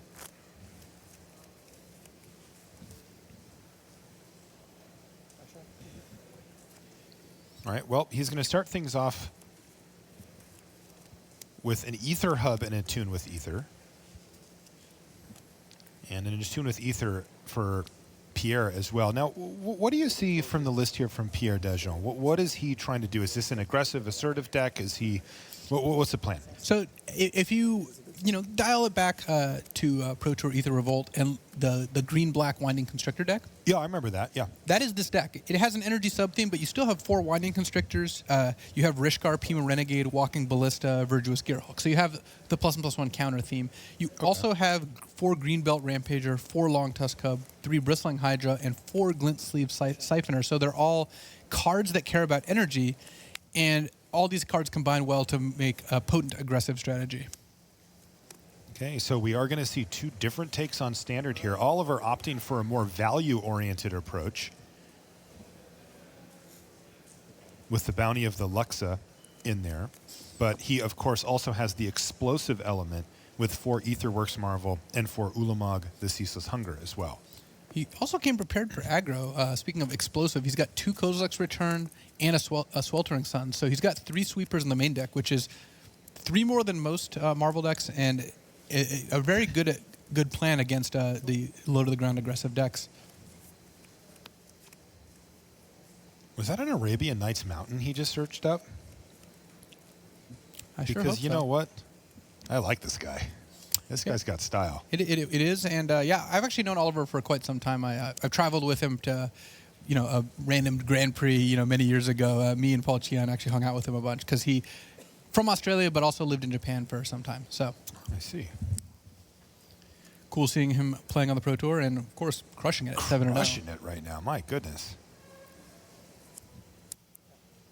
Long Tusk Cub comes down for Pierre Dejean. On the other side of the table, though, 6 energy, thanks to Servant of the Conduit, as Oliver passes the turn back.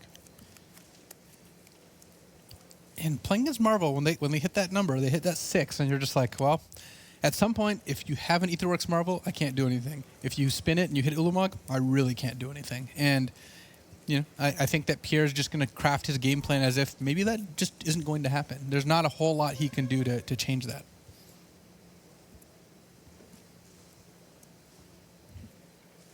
Land for Pierre.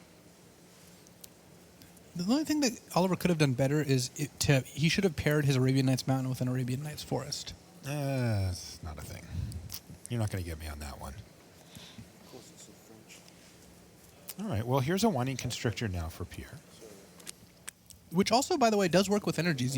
It looks like it's a ++1 counter themed card, but it does counts players.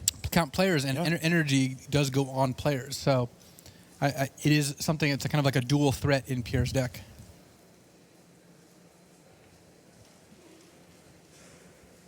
Of course, it works quite nicely with Long Tusk Cub as well. And I believe what we have is Oliver is getting an Oracle text reading on Winding Constrictor. It double dips on Long Tusk Cub. Does. You get 3 energy every time you hit with the Cub, and each counter you get is doubled. So that is pretty nice. Yeah, and Pierre reminds him, well, it's actually going to be 4, not 3, and now I'm going to get 3 more. Go up to 4. That is a nice combo. Oliver has no good blocks for it.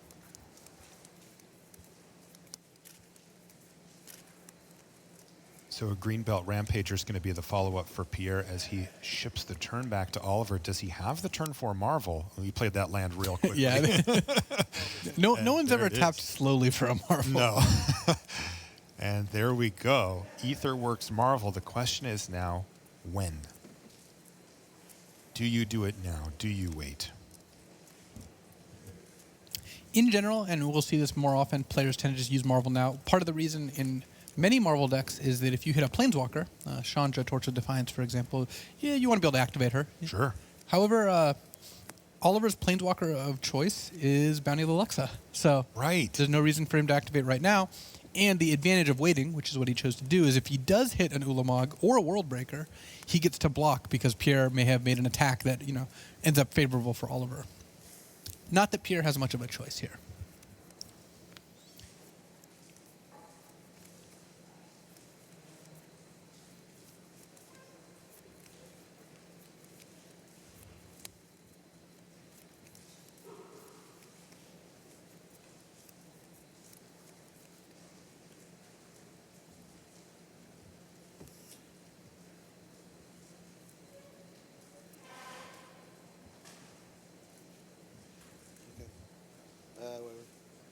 Oop. Trigger on the stack. Trigger on the stack.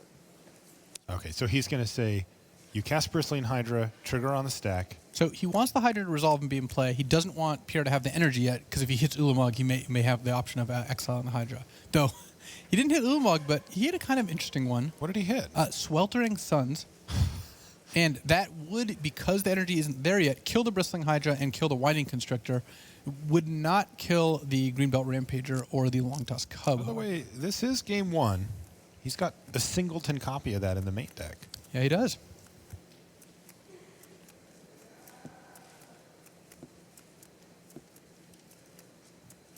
Oliver deciding what he wants to do here.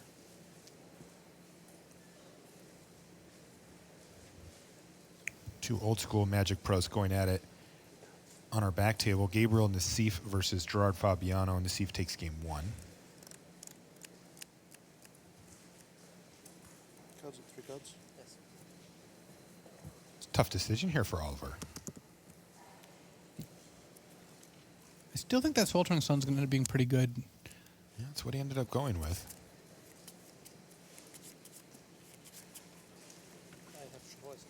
And he does get an energy off of the Servant of the Conduit dying, so that's not nothing. Pretty close to nothing, but it's not nothing.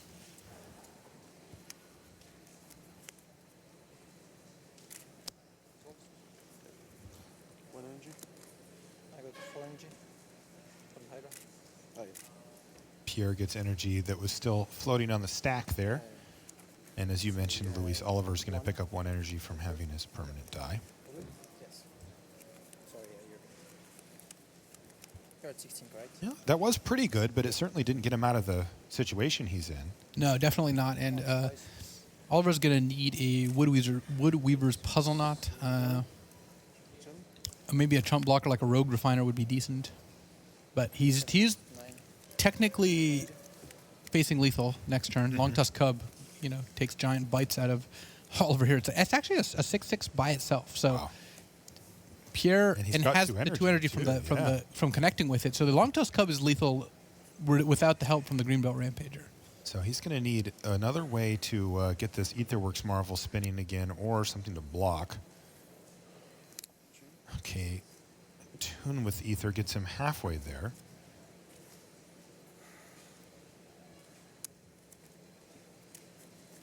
Another match update. Michael Majors is playing against Chris Fennell. Majors is on Aetherworks Marvel as well. Chris Fennell was on that white-black zombies deck. For those of you who were with us earlier, you will have seen that. And Majors is up a game in that match. We've also got Timothy Chang and Ben Whites in the feature match area as well. Okay, well, there's that Rogue Refiner, so that theoretically buys him a turn. Unless Pierre has a removal spell. Right, in which case the game probably just ends. And what Oliver was really hoping to draw there was... Any source of energy? Any source of energy. He didn't, though. He drew a forest. Well, he still could have another draw at it, but this one's starting to really get tight. The good news for Oliver is that Pierre's deck is not actually that full of removal. It's got 3 grasps. Fatal Push right now does not hit the Rogue Refiner, and 2 Walking Ballistas, so 5 cards that can get the Rogue Refiner out of the way. Though Pierre also has 1 copy of Dissenter's Deliverance in the main deck, so being able to just kill Aetherworks Marvel is kind of neat.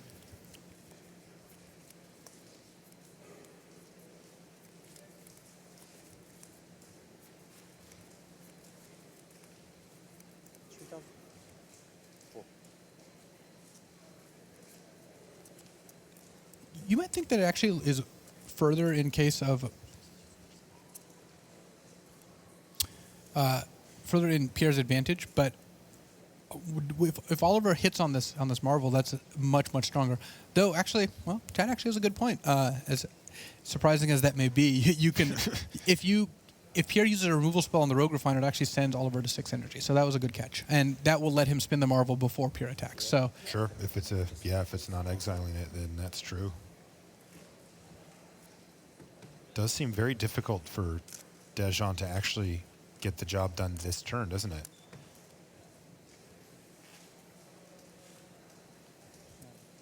Ballista for 1. Ballista for 1.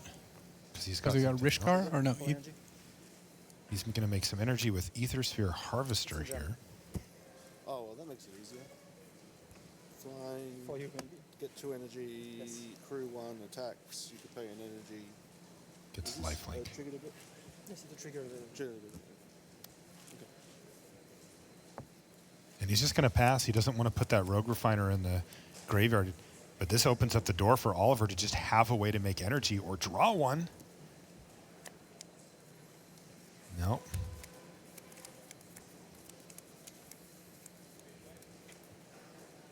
It's in his hand. Well, Bounty of the Luxa not looking so great right now. Ulamog's 2 Bounty of the Luxa and lands. Oof. He's forest and he drew a Botanical Sanctum. So that actually is quite bad for Oliver. But what is Pierre's plan? He wants to attack with enough creatures so that even with a block, He just Oliver deals will lethal die in on one fell swoop, which... Does he have that right now? He is very, very close to it. He actually does because he can crew the Ether Sphere Harvester with the Walking Ballista, attack with all 3, his Greenbelt Rampager, his Ether Sphere Harvester, and his Long Tusk Cub. Yeah. Pierre blocks the Cub, falls to 1, then Walking Ballista finishes the job. Yeah, once Oliver does anything.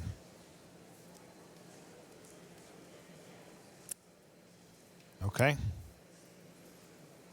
We're going to see Bounty of the Luxa hit the battlefield here. For a brief period of time. I don't think the bounty will be realized, though. No, I think you probably have a point there. Oliver is going to astutely leave up mana for Harness Lightning, though he doesn't have one.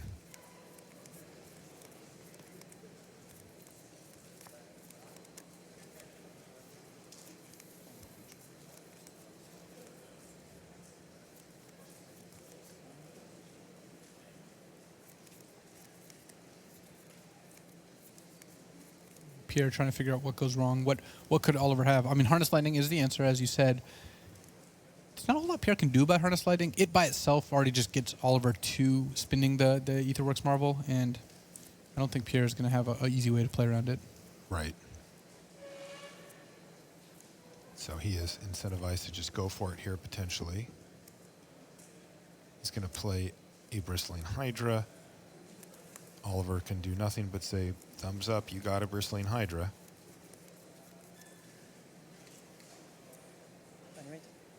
Crew this.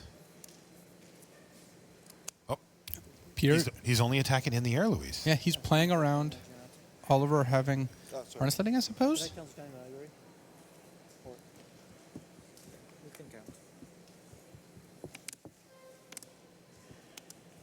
Wow, that's going to work out much better for Oliver because instead of being dead, he's not dead. And he actually gets a draw step here to try to find more energy. He's actually going to get 2. Though Oliver's getting to a point where he might be dead even with an Ulamog. Oh. We're gonna left discrepancy here. So he Ulamogs down the Ether Sphere Harvester and the Long Tusk Cub. He can block Bristling Hydra and Greenbelt Rampager. Gets hit by a 2/2 Ballista, dropping to 2, and then Ballista shoots him twice. So presumably, even if Oliver hits Ulamog, that by itself won't be enough. But We were at 14, and you took an attack from this and this. This No, guy I is... was at 16.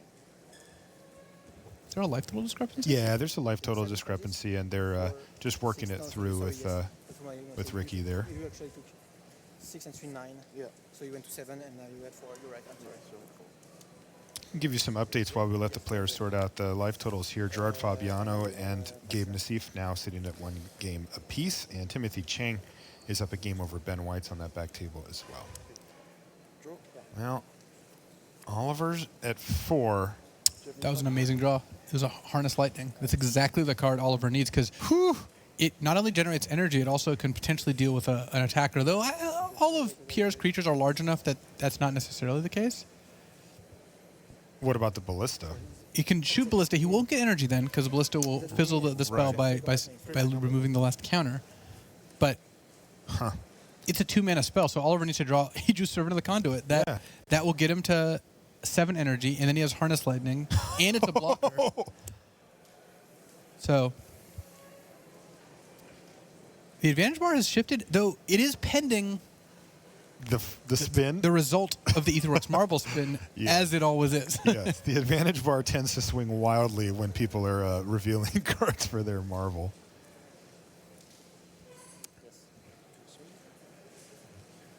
Pierre left this door open.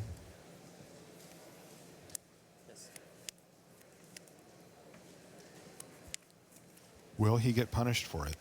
And the sick thing is, if Oliver can survive this turn, Bounty of the Luxa will then flood, generate three colorless mana, or a colorless, a blue, and a green, and then he can cast the other Ulamog in his hand.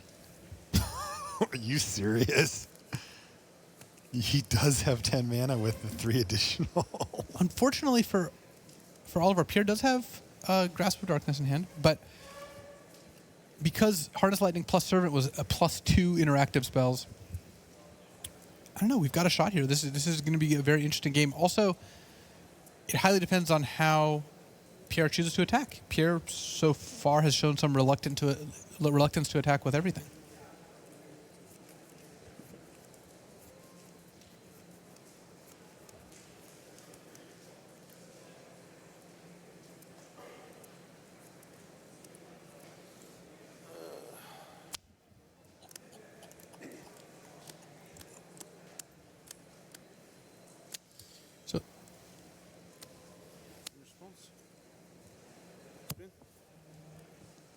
Looks like it's a Dissenter's Deliverance there. And that's just going to force the issue. It's going to force the issue, but that's not too bad for Oliver. He does need to hit Ulamog, though. It's only one of those he has. All right, so is he going to hit Ulamog? Doesn't look that like does not someone look like hit the face of Ulamog. some. Should we just advantage bar hard away based on the fact that he didn't just slam Ulamog? This is based on our tell, our read of Oliver's facial expression here. The advantage bar is very in tune to Luis and I and how we see the game.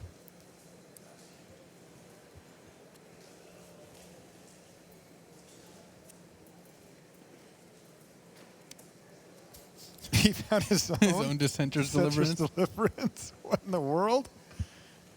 He's going to fire it off and target the Ether Sphere Harvester. But that miss right there is probably going to do it, right? Well, technically, no. Oliver isn't dead. Because Oliver's going to go up to 2 energy from the Aetherworks Marvel dying. He can block the Cub and the Hydra, and then he can harness Lightning the Greenbelt Rampager, take 1 from the Ballista, go to 3, and not die, except for the Grasp of Darkness in hand should seal the deal. So, on the board, Oliver's not dead. With Grasp in hand, Pierre should be able to finish this off. It's been a really interesting game. Super, super close. Oliver Ox just treading that fine line for the past 3 turns, but like you said, is this too much? That's Grasp of Darkness from Pierre.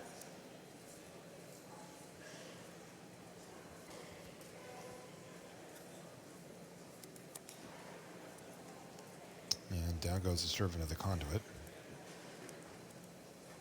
Reluctantly. Got 4 grades. Combat. And Oliver would now need 2 Harness Lightnings to get through here. Right. We should clarify earlier, by the way, with the life total discrepancy, that's probably why Pierre did not go for that attack.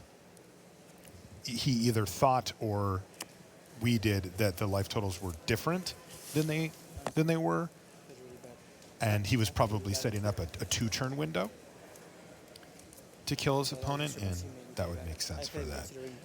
All right, so that's going to do it for game 1 here. We'll be back right after these messages. Rise among the worthy next weekend. Bring your best standard deck to become the Amonkhet Game Day champion of your local game store. Top finishers are awarded full art premium promo cards and an exclusive Game Day champion playmat for the winner. Find a game day near you at magic.wizards.com/gameday. Want to play in the next Pro Tour? Qualifiers are happening this weekend on Magic Online. For more information, visit mtgo.com.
And welcome back to the feature match area here in Nashville. Marshall Sutcliffe in the booth with Luis Scott Vargas. We're in round number 8 here, last round of the day on day 1. We've been watching Pierre Dagen play against Oliver Ox. Pierre ultimately getting game 1. It was a nice one, though, very close.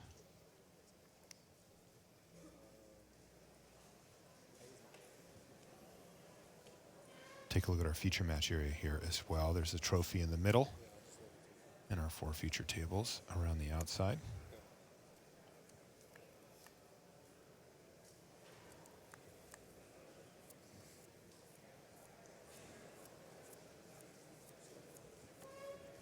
Looks like we might be taking a look over at Chris Fennell versus Mike Majors while we wait for our main table to get back underway. Let's just take a little look in here. Yeah, once again, we see Chris Fennell with a pretty dominant board state here.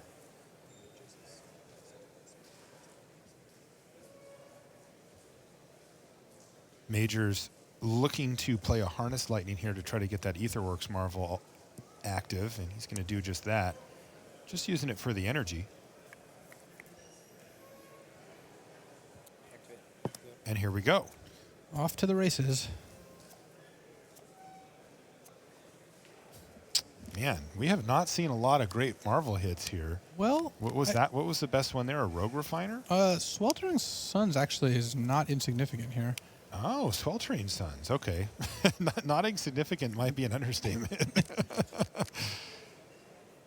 Yeah, looks like I spoke a little too soon. The old 6-for-1 will probably do just fine. Oh, he's going to play the Rogue Refiner. What in the... Oh, there's a Liliana's Mastery under the Gideon. Under Gideon. So that will make it so Lord of the Accursed lives through Sweltering Suns, which makes it to the zombies. It would kill the Knight token and the 2 Dread Wanderers, but that is it. It would not. Yeah. It would not kill the 2 zombie tokens or the Lord of the Accursed. Yeah, that is not going to solve Michael Majors' problems here. Yeah, I see that Liliana's Mastery under there now. So Michael Majors is setting up for yet another Marvel spin with Whirler Virtuoso and serving the Conduit. He's in the Rogue Refiner. He's already back up to 7 energy. Well, do you want to hang here for a sec, Luis, and see what that spin gives him, or do you want to head back to our main match? It looks like they're just about ready. Given that this attack's going to be pretty critical, we can stay here for another turn, see what